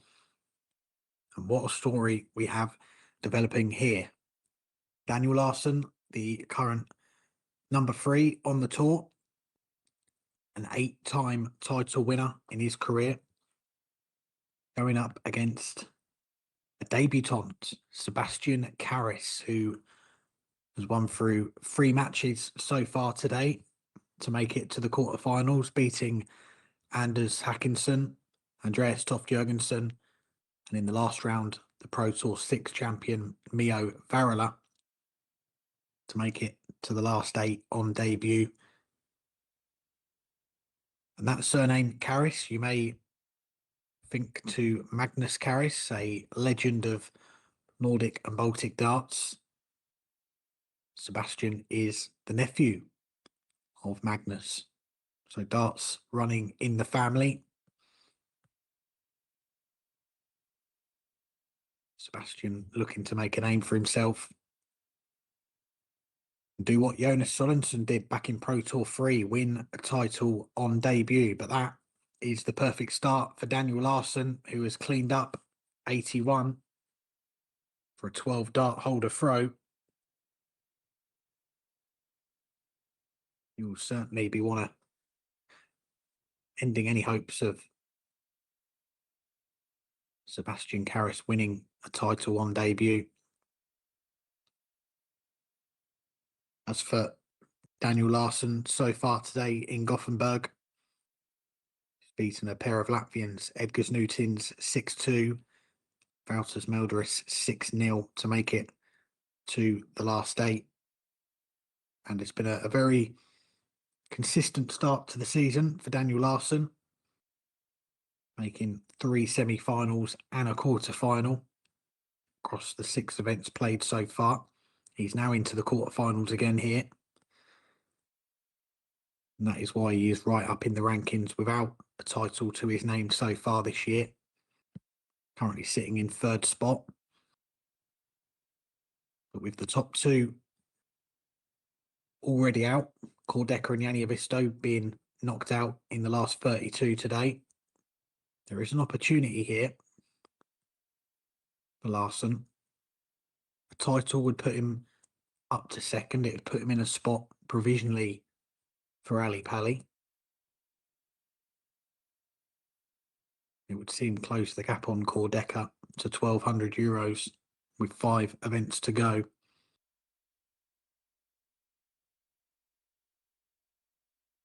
Larson has got a chance here to break the Caris throw at the first opportunity. A grimace there from Larson, but time on his side in this leg. That previous visit of 13 for Caris has not left him on a finish here. It's a slow start for the debutant. He gets punished. It's back-to-back legs for Daniel Larson, averaging close to 104 here, 2 legs in. Huge chasm in the averages between these 2 players.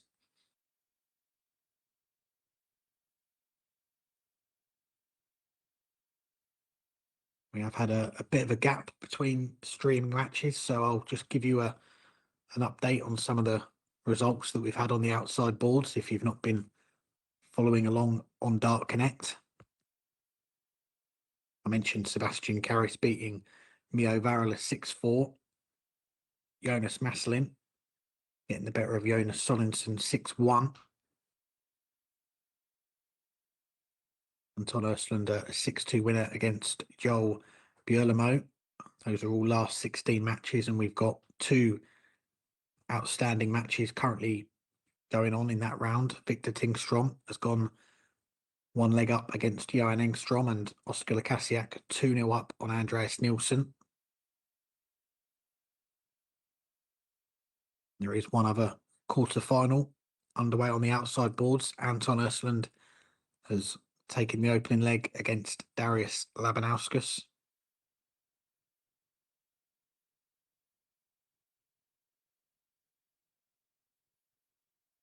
This is looking like a dominant performance at the moment from Daniel Larson. Leaves 70 after just 12 darts. Pushes that average up. Wants double 8 to extend his lead. One outside, one in the single, but time on his side here.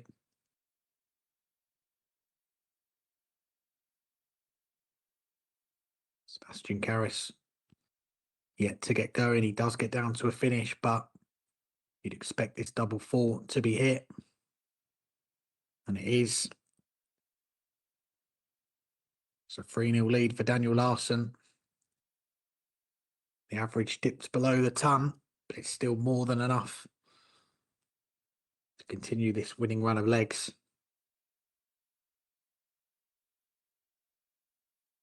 We know the very impressive A game that Larson has in his arsenal. You look back to the Nordic and Baltic Championship at the end of last season, that match with Andreas Harrison in the quarterfinals, Harrison averaging 98, Larson 103.36. It was the 4th highest recorded average we have seen on the PDC Nordic and Baltic Tour.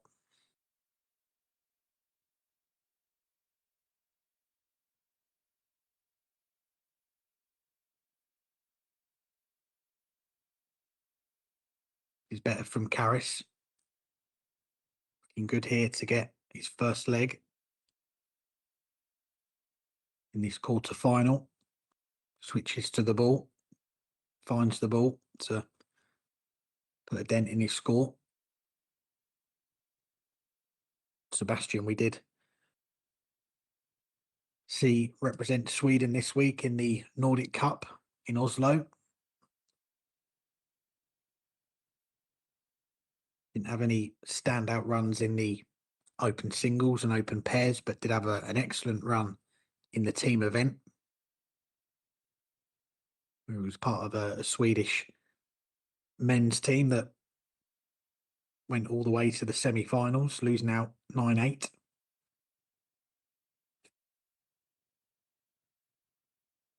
It's 2 darts missed for Caris.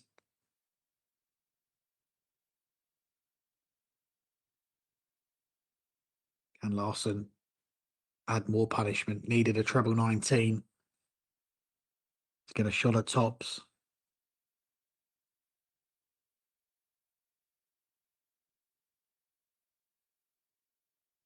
Sebastian Caris is off the mark in this quarter-final. Needed that leg. He'd have gone a double breakdown and 4-0 down. You'd think that would have been the beginning of the end for him in this his first appearance on the PDC Nordic and Baltic Tour.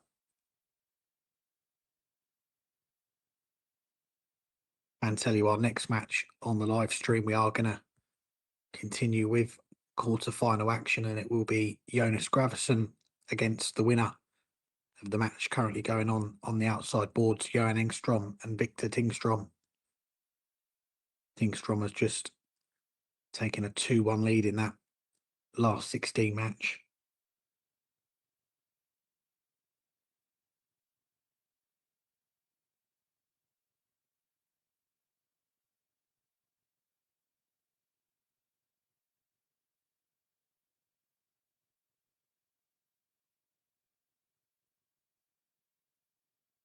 Slack visit there from Caris.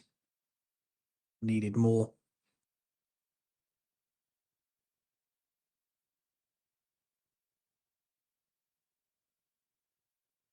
Larson with a ton there.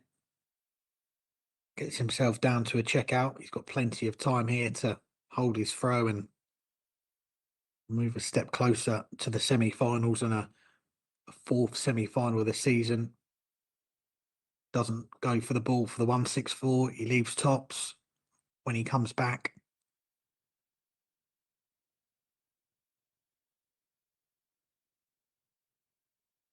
Not much coming back from his opponent in this leg. Larson finds tops.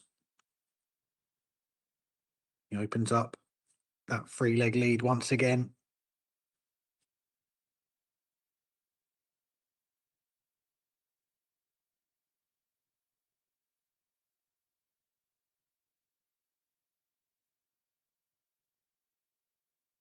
Got to think for Daniel Larson, this is a big opportunity to put himself in those spots for the World Championship. The top 2 players on the PDC Nordic and Baltic rankings after the Pro Tour season has finished with event 12 will be going to Ali Pali. Larson started the day €1,000 behind Yanni Avisto in second. He's already closed that gap to €700 with this run to the quarterfinals. A win here. He's worth another €200 on his rankings. It would close that gap to 500. And that's when the big jumps in prize money come, because a final worth an extra €300 and then a title further €500 as well.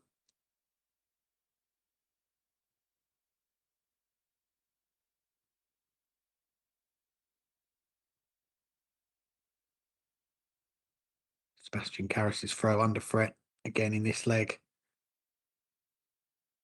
Gets down to a finish as well. But Daniel Larson will get the first go at one, double 16 for a 5-1 lead. 2 darts missed. You feel like this is must hit for Sebastian Caris. He misses 2 darts and a double. You think that's going to be costly. Larson steps across the oche to find a way. He pins that double 8 right in the corner.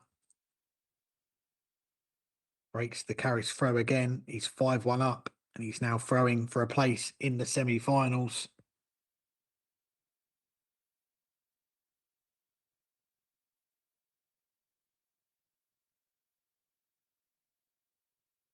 Been a very consistent season so far for Larson. He's now 1 leg away from booking his spot in a 4th semi-final out of 7 events.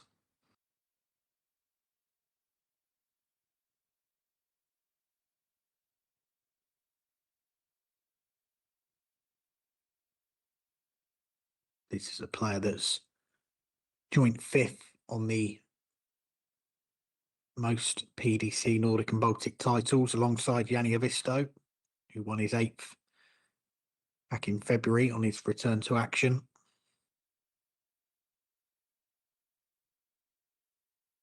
Sebastian Caris just starting out on his Nordic and Baltic journey in the PDC. First tournament he's ever played in on this circuit. He's certainly made a name for himself today, getting to the quarterfinals. He's beaten 2 players that had impressive weekends in Bexley. Andreas Toft Jørgensen, a runner-up in Pro Tour 5. Mio Varela, the last winner. He won Pro Tour 6 3 weeks ago. It's double 2 for Caris.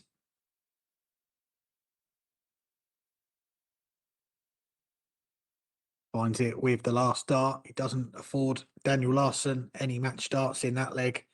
And it is a breaker throw from the newcomer. Larson was waiting on single to double. Caris said, no, you're going to have to break me in this leg if you want to win it now.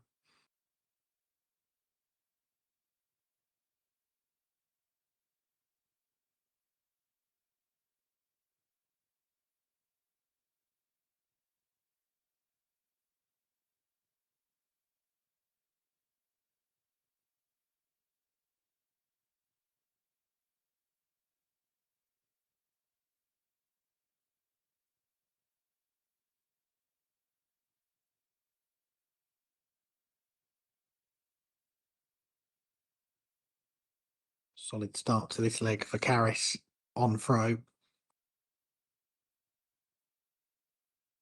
On that last leg in 15 darts. If you could do that on throw here, you think that would be enough to get him a step closer to Larson.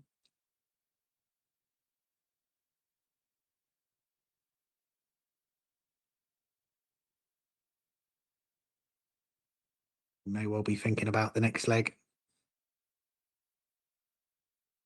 Caris has got a very good lead in this one. 200 points clear before these darts.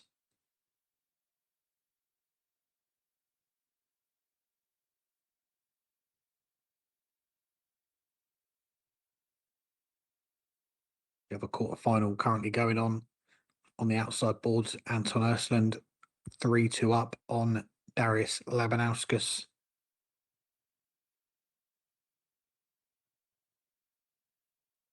I've got two last 16 matches still going on as well. Very close in both of them. Johan Engstrom 3-2 down against Victor Tingstrom, and Oscar Lukasiak and Andreas Nilsson 3 legs apiece. And that was unnecessary there from Sebastian Caris. He went for double on 72 with 2 darts left, but should have checked his opponent's score. Larson wasn't on a finish. That dart going outside has meant that Caris has had to use a dart to get down to a double. It's not made a difference on this occasion.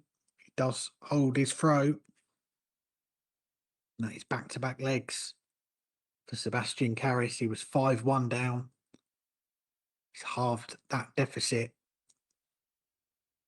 Now just 2 legs behind, but this, you feel, is the key leg now. If he wins this one, the match is back on throw. Very good start from Larson with the 140. Caris' opening visit of 45.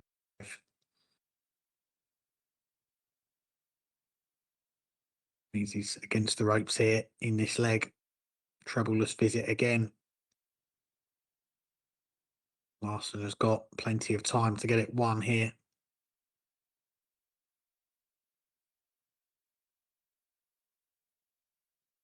No trouble there, but a big lead. Caris needs to fill it up. Finds 2 big trebles. It's hanging on.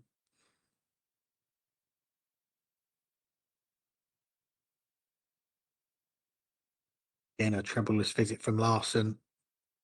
Caris needs to profit again. And he does. Great visit from Caris. He's back in the leg all of a sudden.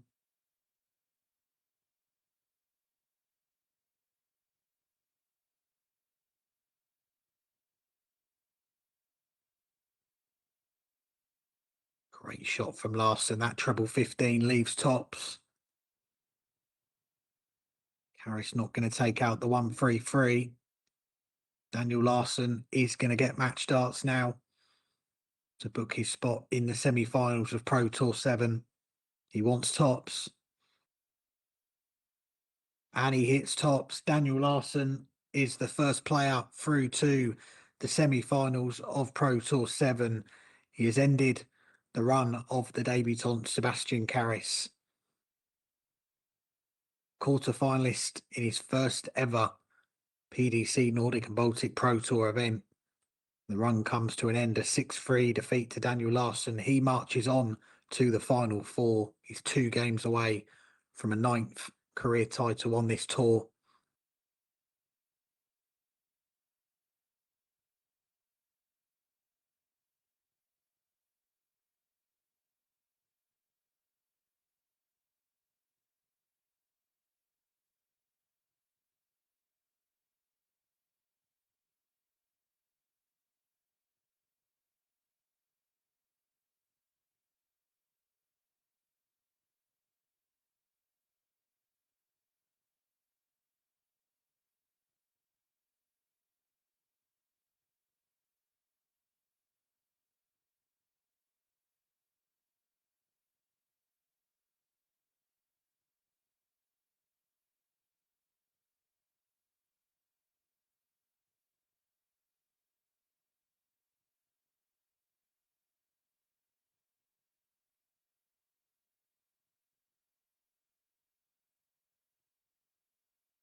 Welcome back to Gothenburg, and the quarterfinals continue here in Pro Tour 7 on the PDC Nordic and Baltic Pro Tour. We already know the first two semi-finalists today. A few moments ago, we saw Daniel Larson beat the debutant Sebastian Caris 6-3. Labinowskis also into the final four after beating Anton Östlund in the last leg decider 6-5. Who is going to join Daniel and Darius in the final four? Got an exciting matchup here between two of the younger players on the tour. Jonas Graverson of Denmark, 24 years of age, going up against Victor Tingstrom of Sweden, who turned 25 years old just a few weeks ago. Both of these players looking to join that roll of honour on the PDC Nordic and Baltic Pro Tour, become a Pro Tour champion for the first time. 180 there for Graverson.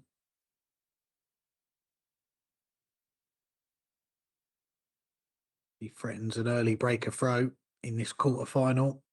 Tingstrom with that 140 gets himself down to a finish after 12 darts. Graverson joins him in finishing range, but 107, a much more makeable finish, the 148. Tingstrom not going to take out a ton plus finish in the opener.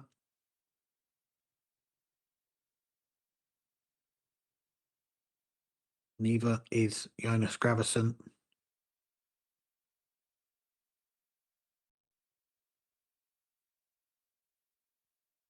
Tingstrom wants tops to hold throw. Now tens. That will do the opening leg on throw for the Belkin boy.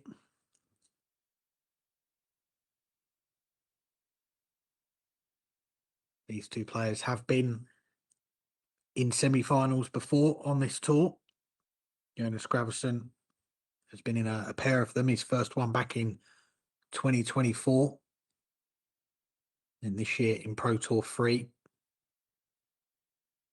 Where he ran into one of the most impressive performances of the season from Jonas Sodenson, who averaged 99 to beat him in that semi-final and went on to win the title. Victor Tingstrom, he's been in 3 semi-finals, one last year, and then our last weekend of action in Vexi made the semi-finals of Pro Tours 5 and 6. He lost out to Darius Labinowskis and Deca on those occasions. So one of these players will get to the final four again, give themselves another chance to make a final for the first time.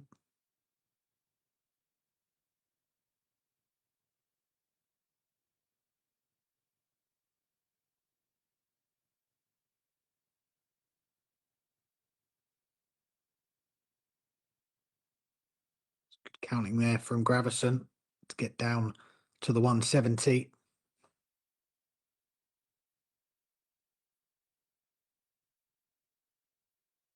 Loose visit there from Tingstrom. Would have expected to be on less than 155.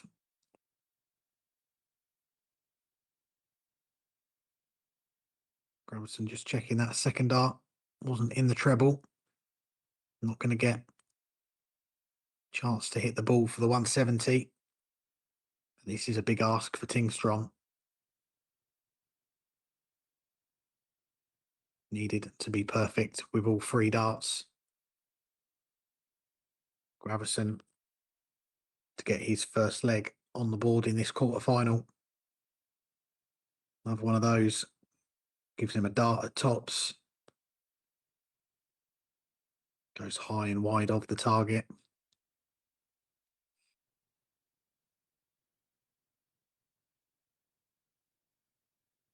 Tingstrom going double-double. Got the first one. Couldn't find the second. That was a chance for a 2-0 lead. Graverson steps in to hold his throw.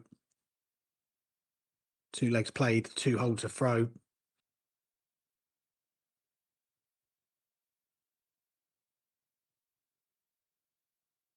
Victor piles in a maximum to kick off the 3rd leg.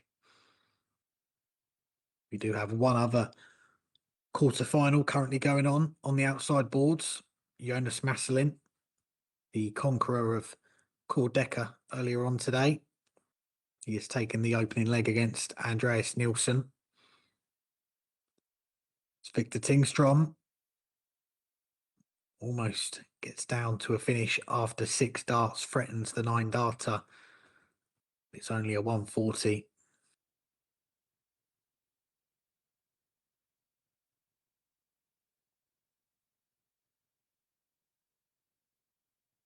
We have had 2 9 darters on the PDC Nordic and Baltic Tour. Kim F. Jensen back in 2012. And the last one 2 years ago, Teemu Haru on the Pro Tour. Tops for Tingstrom for an 11 darter. 2 darts missed at a double. Shouldn't prove costly. Graverson back in the 200s here.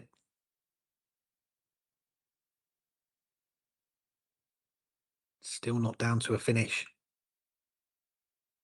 Tingstrom going straight for this double 5. Now double 2. More missed doubles for Tingstrom. He's being afforded these opportunities with Graverson not down to a finish. He is after these 3 darts though. That has put the pressure on. Raise the eyebrows there from Tingstrom.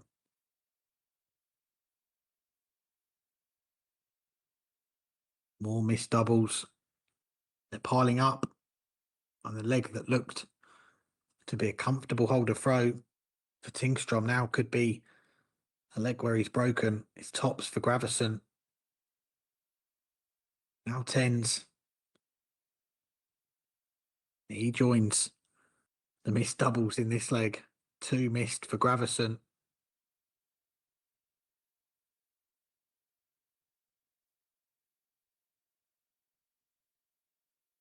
Tingstrom can't get the job done in this leg. Miles clear.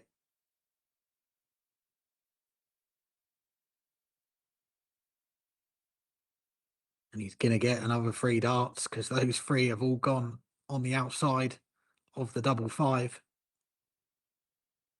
We're into an 8th visit of the leg.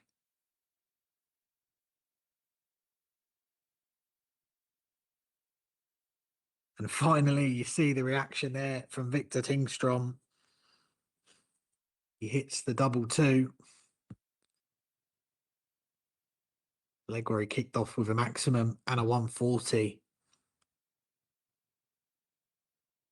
And proceeded to miss a bunch of doubles.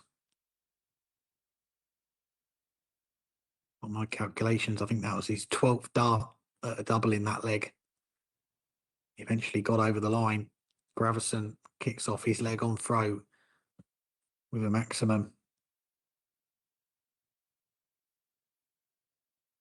But for Victor Tingstrom, he's run so far today in Gothenburg. This is his home weekend of events. Began the day with a 6-1 win against Per Rihinen. And in the last 32, a 6-4 win over Ben Lambertson. Match where he was 4-3 down. Won the last 3 legs to get over the line. And his last match in the last 16. Getting past the sweet ferret Johan Engstrom by the same scoreline, 6-4. To set up this quarterfinal with Jonas Graverson, who has been a steady performer so far this year on the tour. He's had a semi-final and a quarter-final in the second weekend of events, along with 3 last 16s. Now into the quarterfinals once again. It's those runs that have got him that debut at the World Cup this year.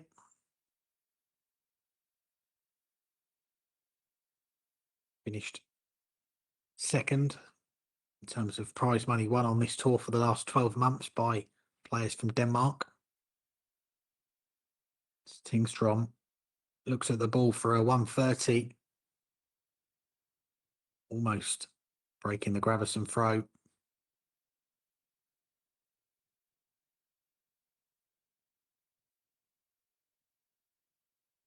Graverson finds the 2-2 this time to level things up. 4 legs played, 4 holes of throw in this quarterfinal.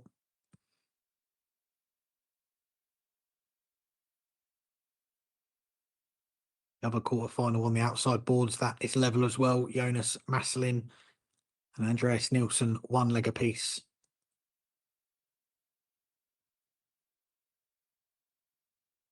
And this is already the closest match that Jonas Graverson has played today, because he's been the dominant force on the outside boards. Dropped just 1 leg in his 3 matches played so far today. Beat Ralph Slomanis 6-1 in the first round before whitewashing Timmy Hall and Dmitry Zukov in the last 32 and last 16. It's another maximum for Victor Tingstrom to leave 144 after 9. Did a similar start to a leg. In the 3rd leg, he ended up winning it in 23 darts. No real problems with the scoring at times. His finishing has let him down.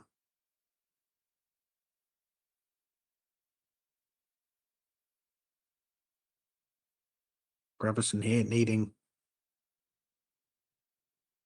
at least 1 treble to get down to a finish.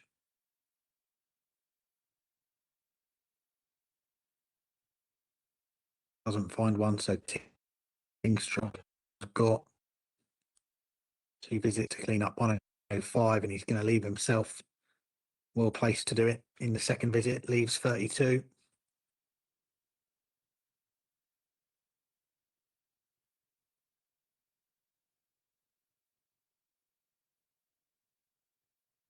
The run of holds could be continuing here. Double 16 for Victor.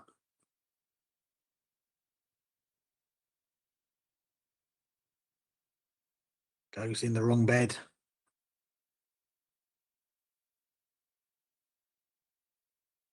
This is a chance for Jonas Graverson. It may be a dart at the ball to break the Tingstrom throw. Can't find it. Tingstrom having to readjust for 9. Pins it with the first dart. The edge is back in front in this quarterfinal at 3-2.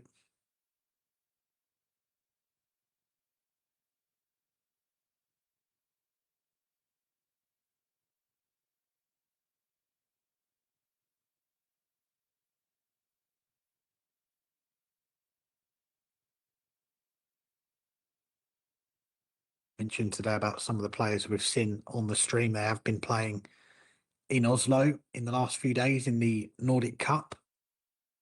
Jonas Graverson, he did partner up with the former PDC tour card holder, Benjamin Drew-Royce. The pair of them won the Nordic Cup Open Pairs title. So congratulations to them, and congratulations to my former pairs partner, Benjamin. We teamed up at the Unicorn launch Pro-Am last year. I've got to say, Benjamin did a lot of carrying in that tournament to help us get past Ian White, Cameron Menzies and Owen Bates to make the final, where we just fell short. We lost by 1 leg in a best of 1 leg match against James Wade and his partner, but great experience getting to a final.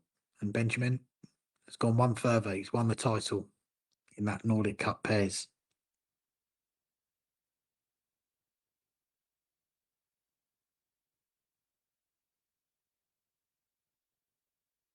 A troublous visit there for Tingstrom. Does keep a slender lead in this leg against the throw. Graverson goes back in front, but his throw, you feel, has been taken here. Tingstrom with the advantage. He should leave a finish after that dart.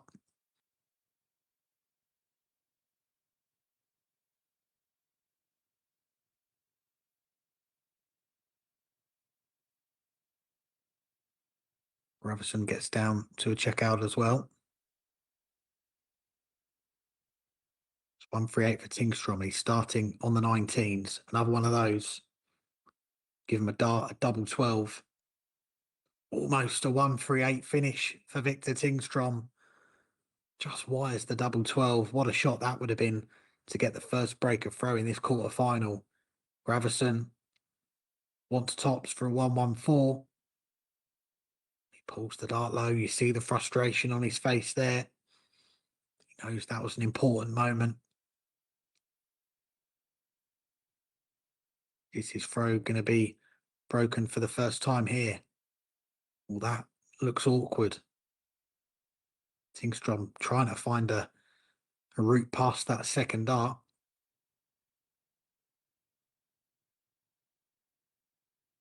Stepped all the way along the oche. You can barely see him in our camera shot there. Just goes inside. Graverson double 10 to level again. Pins it with a first dart.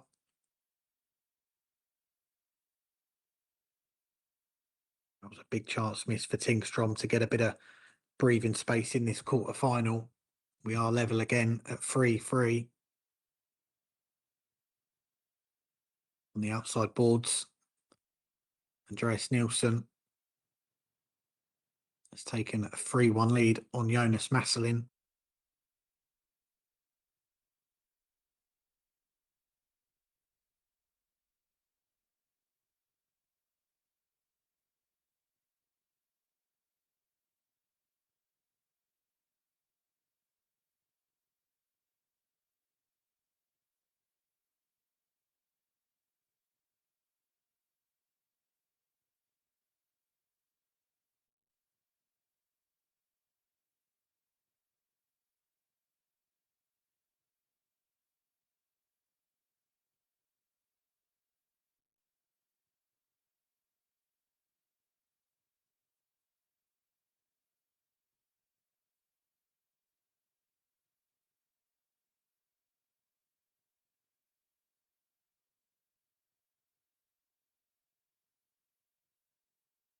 Seven legs played, 7 holds to throw. Graverson with that 2 treble visit leaves himself on a finish.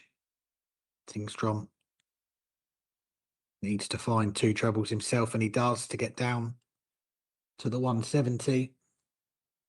They're both on the 2 biggest finishes in the game. Graverson's going to get a shot at the ball for a 167 finish. Super darts from the Dane to level up this quarterfinal. Victor Tingstrom was waiting on the 170 to break. He doesn't even get a go at it. What a finish that is from Jonas Graverson.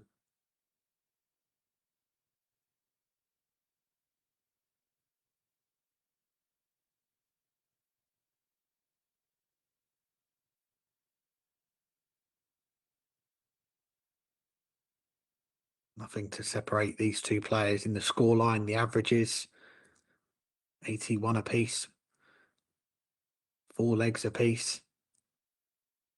Is that 167 finish going to give Jonas Graverson a bit of a boost here? He's kicked off the leg with 41, but he's bounced back with that maximum there. Tingstrom's throw Could be under threat here.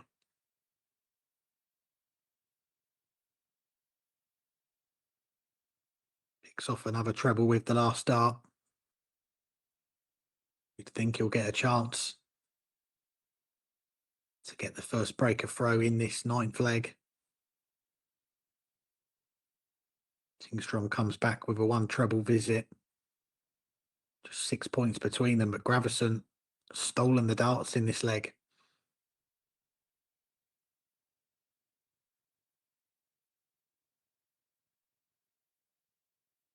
140 there leaves him single to double. And he is going to get a chance to take it in the next visit. Not much coming back from Victor Tingstrom, so it's 58 for Jonas Graverson to move in front for the first time in this quarterfinal. We've had 8 holes of throw, and in the ninth leg, Jonas Graverson has found the first breaker throw. He leads 5-4, and he's now throwing for a place in the semi-finals of Pro Tour 7.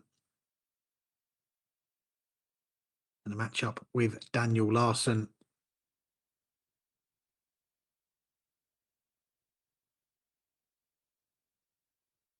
How will Victor respond here? That 1-6-7 finish in the 8th leg, as that stunned the Belkin boy.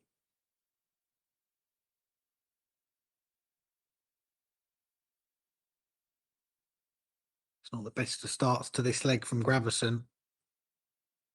6 darts thrown, no big trebles found. Tingstrom finds one.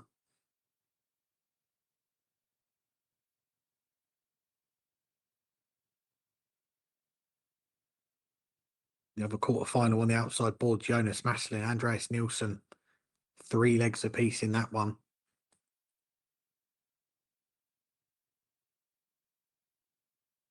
We could just be a minute away from finding out our third semi-finalist. We know Daniel Larson and Darius Labinowskis are in the semi-finals. They're waiting in the wings to find out their opponents. Tingstrom here. Another one of those. Getting down to a finish. 1 treble would have been enough. 2 has got him down to a more makeable finish. And there's going to be pressure on it because that second treble has left Graverson with an inviting 102 for the match. This was the shot that Victor Tingstrom hit to win his tour card at Q School. But he's not going to take it on this occasion.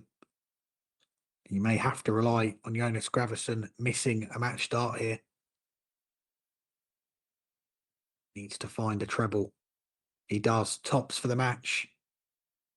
And Jonas Graverson is into the semi-finals of Pro Tour 7. There was hardly anything to separate the 2 players. The first 7 legs all went with throw. The 8th leg also went with throw, but it was a 1-6-7 finish for Jonas Graverson that levelled it at 4-4. And that, you feel, was the catalyst for the Dane. He won the next 2 legs. He got the first breaker throw in the 9th leg, and he's taken out a 102 to complete a 6-4 win against the PDC tour card holder Victor Tingstrom. And he will take on Daniel Larson in the semi-finals of Pro Tour 7.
Semi-final time here in Gothenburg, Pro Tour 7 on the PDC Nordic and Baltic Pro Tour. Will it be third time's the charm for Denmark's Jonas Graverson, playing in his third career semi-final on this tour, looking to make the final for the first time today. He's going up against one of the most successful players this tour has ever seen, Sweden's Daniel Larson, an 8-time title winner on the PDC Nordic and Baltic Tour over the years. He won his 8th back in 2025. Made 3 semi-finals this year. This has been the round that he's come unstuck in on a few occasions so far in 2026. And all 3 of his previous semi-finals this season have all been close games. 6-5 defeats to Janni Havisto and Andreas Toft Jørgensen, and a 6-4 defeat to Janni Havisto in the other one.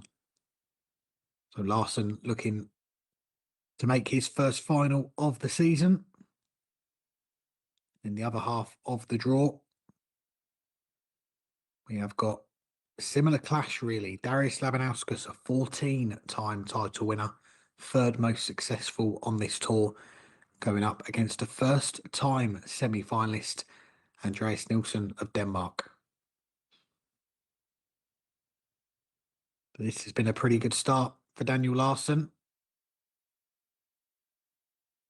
Leaves 20 after just 12 darts. The Jonas Graverson throw under real threat here as he fires in the first maximum of the match. Larson just checking that score. Did leave tops instead of double 10. Now he is going to go to double 10.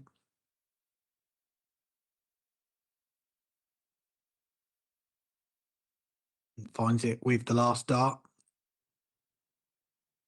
The Swede takes the opener against the throw. In terms of the current live rankings on the PDC Nordic and Baltic Tour, Daniel Larson currently in 3rd place.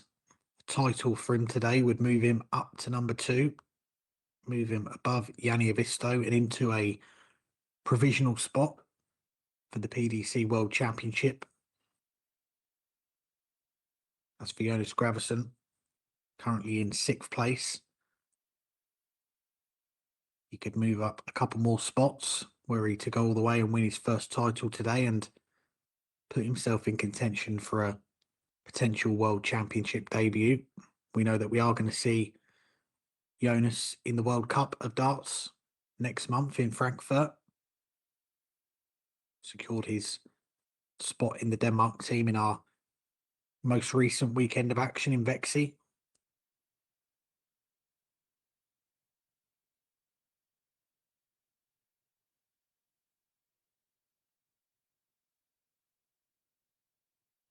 He's up against it here in this semi-final. Broken in the first leg. Reminder that all of these matches, from the first round right through to the final, the format stays the same. It is the best of 11 legs, the first to 6.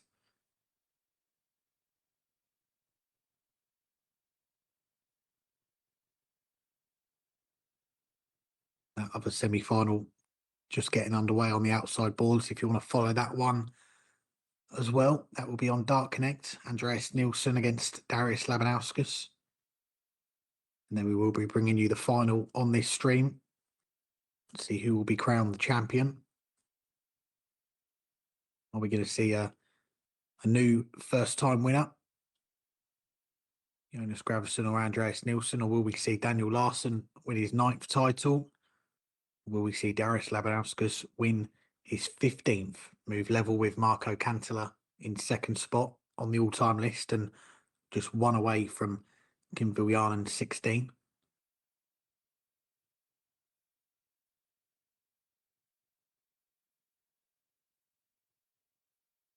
Bullseye for Graverson.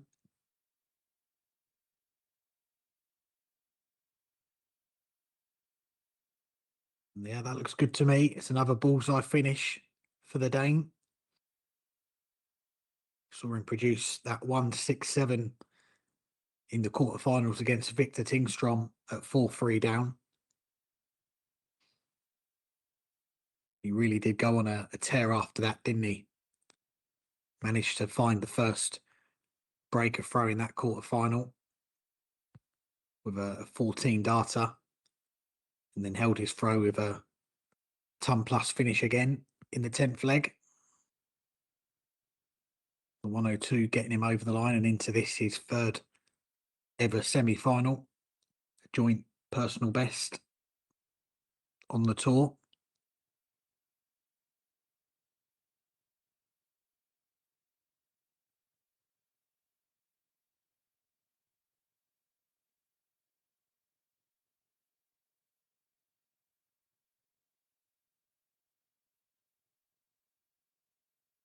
Two big troubles there for Larson.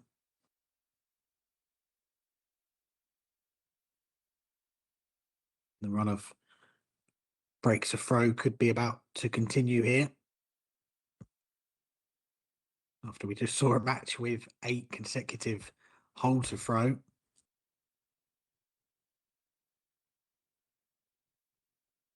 This could be a match where we start with a run of breaks. Graverson some way back in this leg. Larson with all the time in the world. Tops for an 11 darter. And that is an excellent leg of darts from Daniel Larson. Pushes his average up to 95.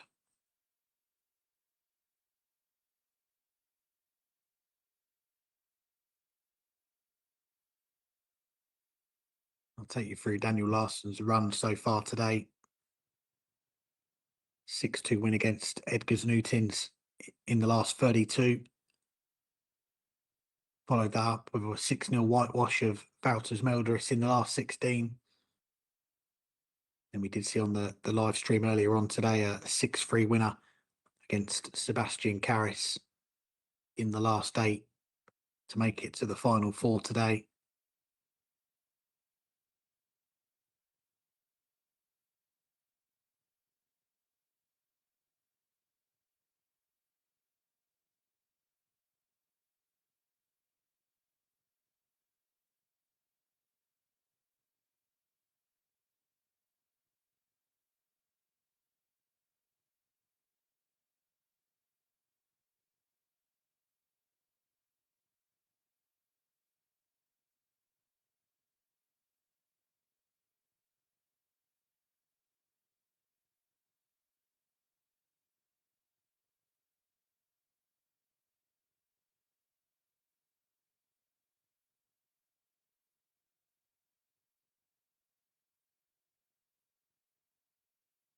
Larson switching downstairs. That first dart was a real blocker for him there. Finds one treble to get down to a checkout after 12. Graverson responds. Just 60 to get down to a finish as well. But Larson with the advantage here.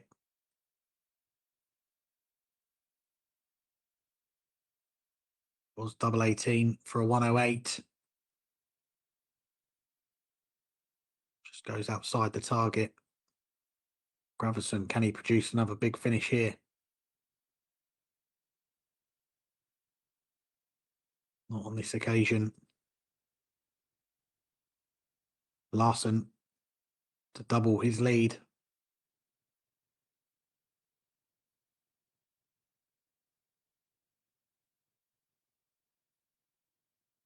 Can't quite believe it. 3 darts missed for a 3-1 lead. Graverson not going to get a go at a double on the 110.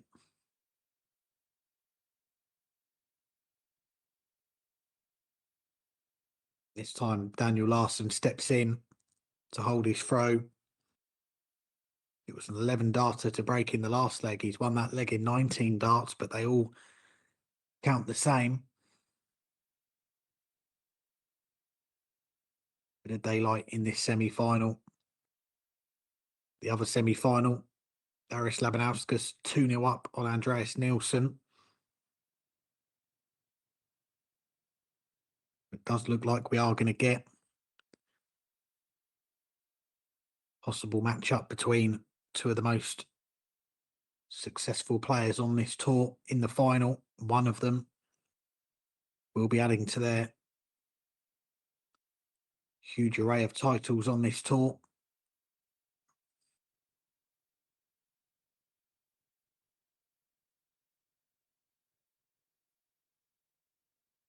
Jonas Graverson has had a pretty good run today.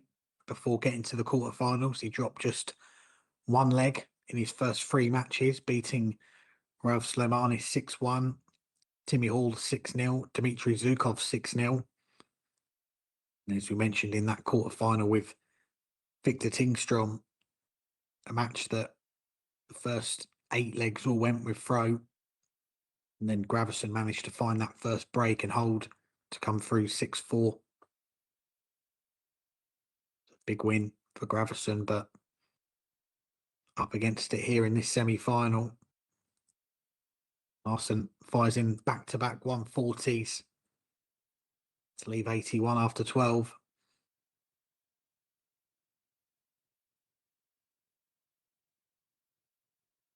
Ton for Graverson.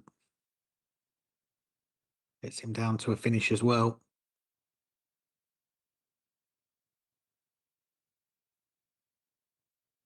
He's going to get a chance at it as well. 2 darts missed at double 12 for Daniel Larson. That would have been for a 4-1 lead and a double breaker throw. Feel this has got to go for Jonas Graverson.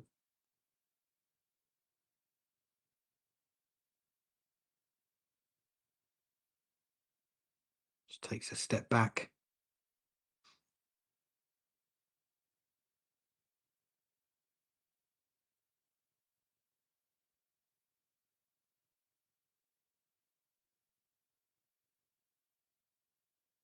Can't find the ball.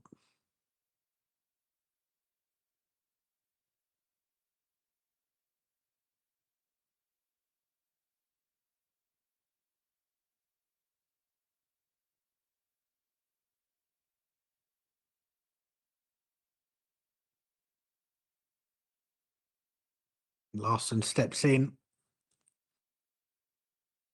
His 3 legs on the spin for Daniel Larson. He's taken firm control of this semi-final. 2 breaks, a throw in his back pocket as well. 4-1 up, 2 legs away from a place in the final. The Pro Tour 7.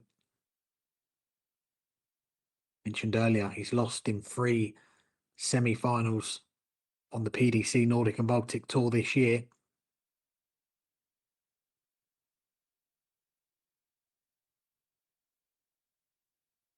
Looks like he's going to get it right here. Get through to that first final of the season and close the gap on Yanni Abisto, who occupies that second spot in the rankings, that spot in the World Championship. We are into the second half of the season now. Just 6 Pro Tour events to go, including this one. Title today for Daniel Larson would see him move into that second spot, into a spot for the World Championship provisionally, with 5 events to go. This would be a big win for Larson. He's played at the World Championships before.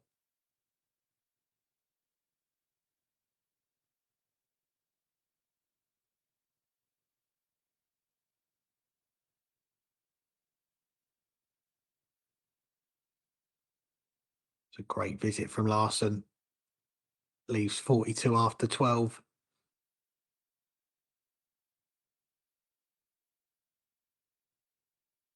Graverson comes up dry, so 6 darts if he needs them. Daniel Larson. Just checking to see where that first dart's landed. His double 16. 2 darts missed, but not the end of the world. He will get another handful. All Graverson can do is pile in a big score and hope for more missed doubles from Larson.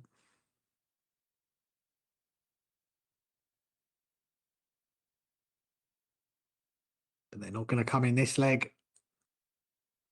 There's 4 on the spin for Larson. 1 away from a place in the final.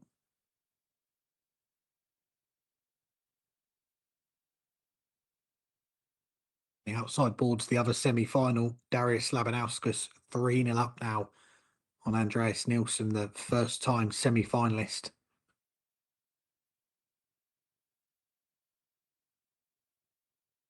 In this semi-final, it looks like could be another defeat at this round for Jonas Graverson, his 3rd semi-final on this tour. He's lost the previous 2. The first of them back in 2024 was his first weekend playing on the PDC Nordic and Baltic Pro Tour. It was his 2nd event, beat Jeffrey de Graaf on his way to that semi-final, who was the number 1 at the time. Lost out to Oscar Lukasiak.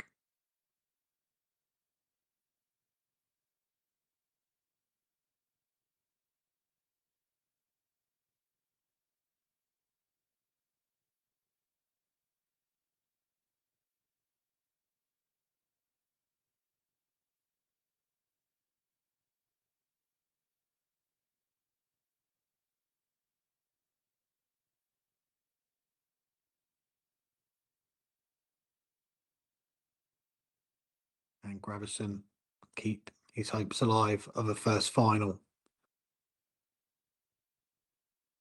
2 big trebles gets him down to a decent finish when he comes back.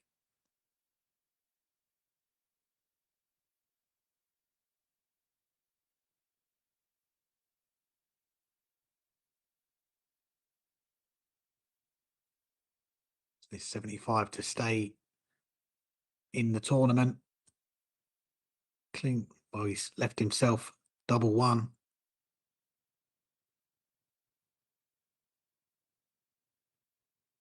What's gone on here? Yeah, look good to me. Jonas Graverson stays in it. Still a long way back. It was just a holder throw for the Dane.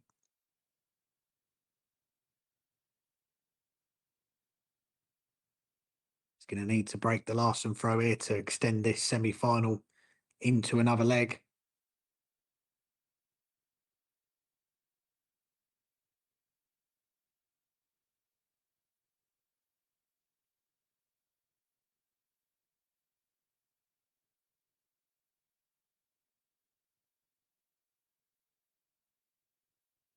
Another 2 treble visit for Larson.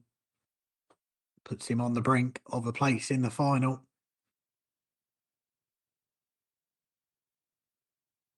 Graverson responds with a 140 of his own.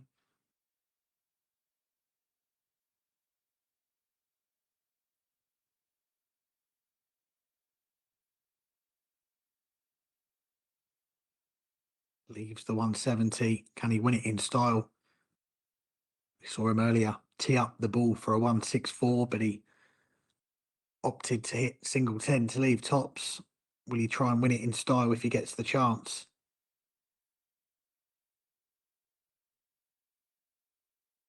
No, he went for it. Very nearly won it with the big fish.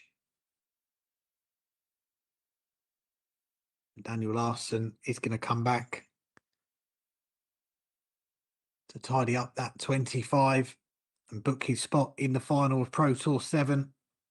His home weekend of events here in Gothenburg. Going to have to wait a little bit longer. 3 match darts missed so far. Can Jonas Graverson stay alive Had the 164 gone, he would have thrown first in the next leg. Now he's got to rely on more mismatch starts for Daniel Larson. And they're not going to come. Daniel Larson moves through to the final of Pro Tour 7. An 8-time title winner on the PDC Nordic and Baltic Pro Tour. He's going to get a chance to win his 9th title today. He moves through to the final. He's beaten Jonas Graverson 6-2. And he closes the gap on Yanni Avisto and the World Championship spots. He's just €200 behind. If he can win the title today, he will move into a provisional spot for Ali Pali.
It's final time in Gothenburg. Pro Tour 7 on the PDC Nordic and Baltic Pro Tour. And we've got ourselves a final between two of the most successful players in the history of this tour. Darius Labinowskis, Lithuania's number one, 14-time title winner, third on the all-time list, going up against Sweden's Daniel Larson, who is fifth on the all-time list with 8 titles to his name. One of these two men will be adding to their tally of titles in around 20 minutes, 30 minutes from now. Are we going to see Labinowskis move on to 15, go joint second with Marco Cantala, move one away from Kim Viljanen's record of 16? Or are we going to see Larson pick up his 9th, and that title would put him up to second on this year's rankings and in a provisional spot for the PDC World Championship with just 5 events of the season to go. I'm Alex Moss, delighted to be in your company for the final here. As always, race to 6 legs, the best of 11 to decide the champion, and who will pocket €1,300 top prize here in Gothenburg today. That 140 for Larson has got him right back into this opening leg against the Labinowskis throw. Ton for Darius gets him down to a finish. Larson coming for cover downstairs. Finds two big trebles there. It's tops for Darius. For the opening leg of this final. Lucky D pins tops. It's been a pretty good month or so for the Lithuanian. Just 3 weeks ago, our previous weekend on the PDC Nordic and Baltic Pro Tour, we did see Darius win Pro Tour 5, his first title of the season. Since then, on the PDC Pro Tour, with his tour card, he's had runs to the quarterfinals and last 16 in the Players' Championships. The maximum there for Larson. He knows the importance of this game, I'm sure, in terms of the rankings, and a win would put him up to number 2. Follows up the 180 with a 140. Very strong leg on throw here from the Swede.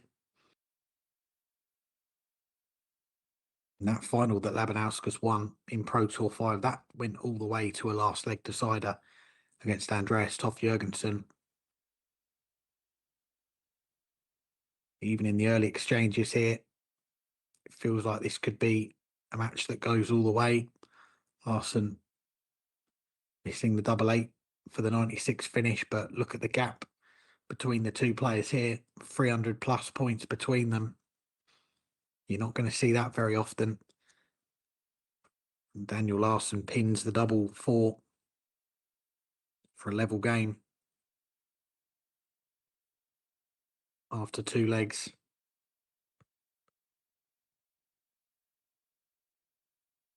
Darius Labinowskis' run to the final today started off in the last 32 against his fellow Lithuanian, Arūnas Sakalauskas, where he reeled off 3 straight legs from 4-3 down to win 6-4. We did see him on the live stream earlier defeat Andreas Gordus 6-1. And he's continued his run on the outside boards, a 6-5 win against Anton Östlund, where his last 2 legs in that match, 15 and 14 darts to get over the line. And then in the semi-finals, defeating Denmark's Andreas Nielsen 6-1.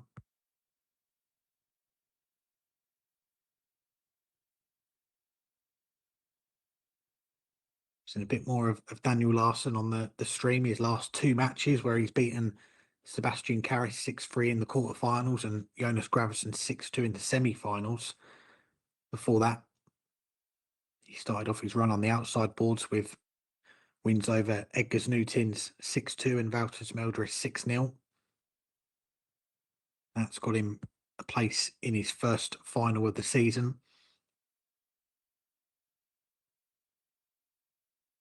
And this has been a pretty strong leg on throw from Labinowskis. 61 left after just 12 darts. It will be double two. Well, is that another miscount from Lucky D?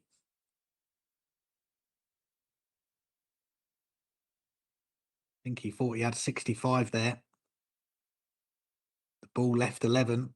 He thought he had 15, 7-4-4. It was 7-2. We saw him have a miscount in the previous weekend on the tour. It didn't prove costly on that occasion as he managed to get the leg one on double one in the end. He has busted his score, so he's coming back on 61.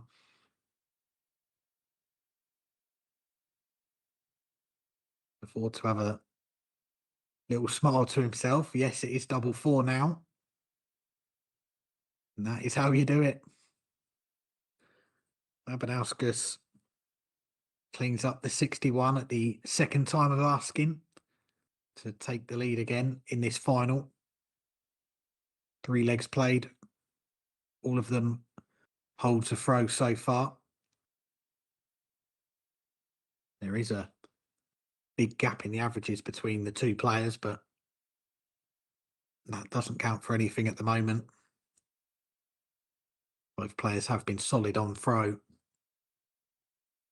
Not afforded their opponent any darts to break just yet.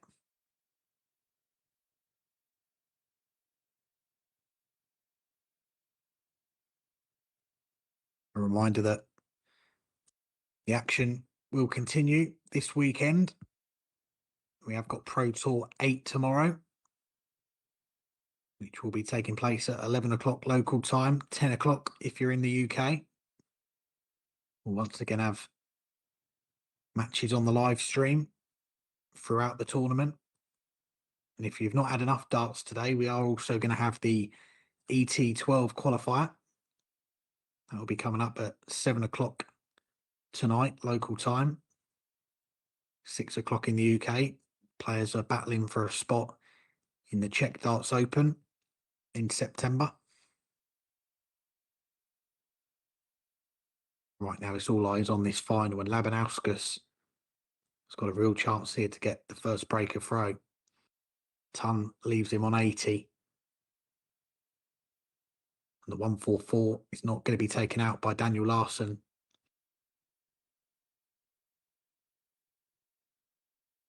So this is the first real chance that either player has had to get a breaker throw. Going to be one dart at tops. And Labinowskis has got the first break in this final.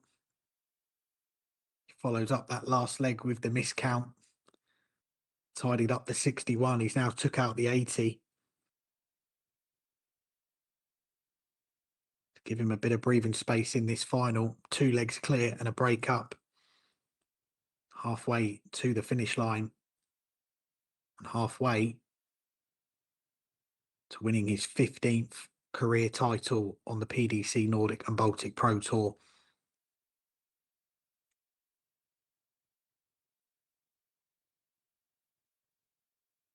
It's such a successful career that Darius has had on this tour. He's topped the rankings twice in 2018 and 2022.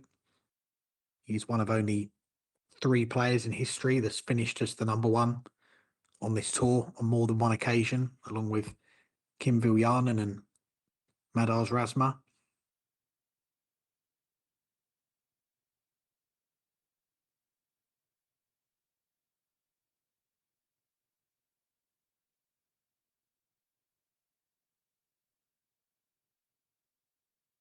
Loose start there, but finds one treble from the visit.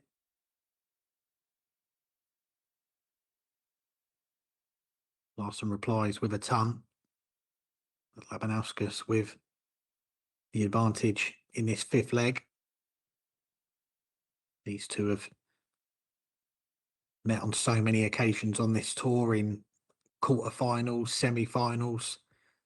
Did meet in a final back in 2022. That was won by Darius Labinowskis, 6-4. Previous meeting the two have had on the tour this year was in the quarterfinals of Pro Tour 4, where Daniel Larson won that in a last leg decider, 6-5. But the head-to-head between these two is pretty close.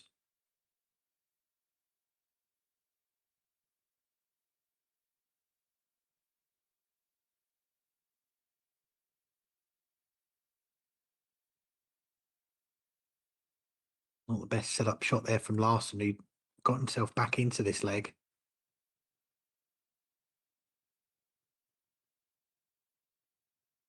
Would have expected to be on something less than 142.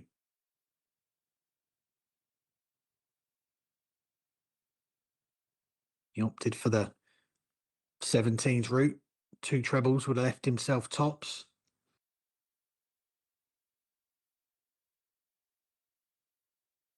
He is right on the shoulders of Labinowskis in this leg, who may only get a dart at the ball. Well, it is going to be double 5. Double 5 is pinned. Labinowskis has won 3 legs on the spin here. He is in firm control of this final. Got to say, the finishing has been exemplary from Lucky D so far. Take out that third leg when he went for double 4 when he wanted double 2. He has been clinical. 76 in the first leg, 1 dart at tops. 80, he had 1 dart at tops and he took it.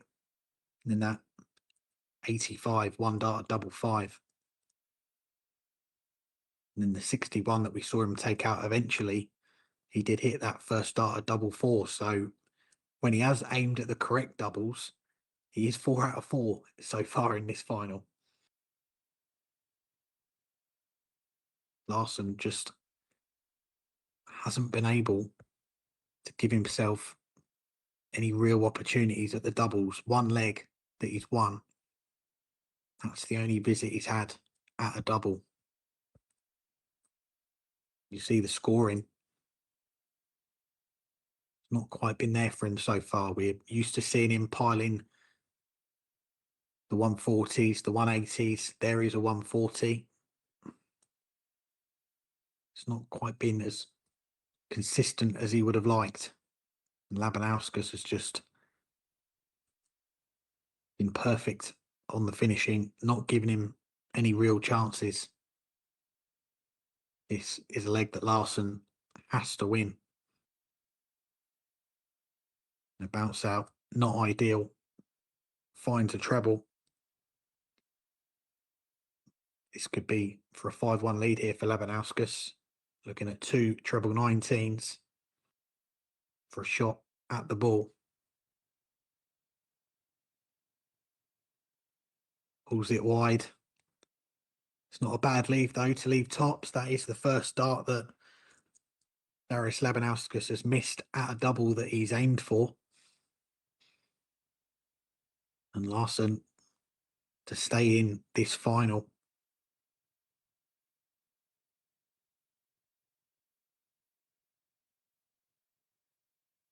Doesn't get down to a double. Labinowskis 3 darts at tops for a 5-1 lead to move 1 away from the title. Only needs the 1 dart.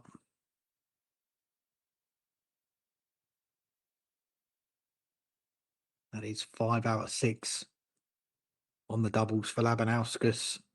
If you take out the ball on the outer ring, he is 5 out of 5. Perfect display of finishing from Lucky D. It's a double breaker throw up as well. One leg away from a 15th title on the PDC Nordic and Baltic Tour. And a victory for him would move him above Daniel Larson and Yanni Avisto into second spot in the rankings. It would knock Avisto out of the World Championship spots with just 5 events to go. But worth mentioning, Labinowskis is in a very good position on the PDC Pro Tour rankings to get to the World Championship as well. Think back to last year, he was in the PDC Pro Tour spots, he was in the Challenge Tour spots. We were wondering if he was going to get into the top 2 on this tour and win the Nordic and Baltic Championship, and then he'd qualified 4 times for Ali Pali.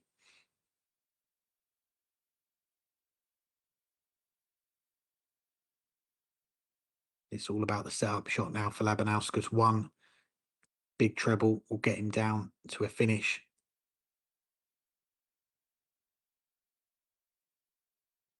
Manages to find 2 big trebles.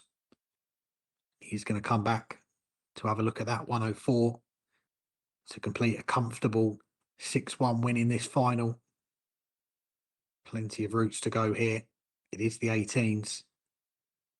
Treble will leave him double 16.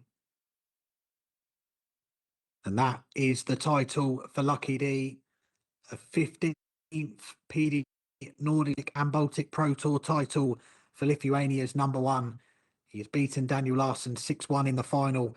He follows up his win in Pro Tour 5 3 weeks ago in Vexi with a title in Pro Tour 7 in Gothenburg.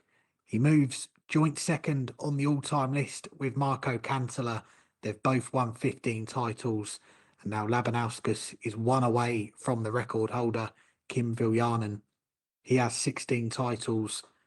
Perhaps tomorrow could be the day that we see Lucky D go level with Kim Viljanen. As for today, he's won that 15th title. He moves up to second on this year's rankings. Today is all about Lucky D. Could tomorrow be the day that he joins Viljanen on 16 titles? We shall see. Well, thank you very much for joining us on Pro Tour 7 today. We'll be back tomorrow with Pro Tour 8, 11 o'clock local time, 10 o'clock in the UK if you're joining us from there. We'll see you tomorrow.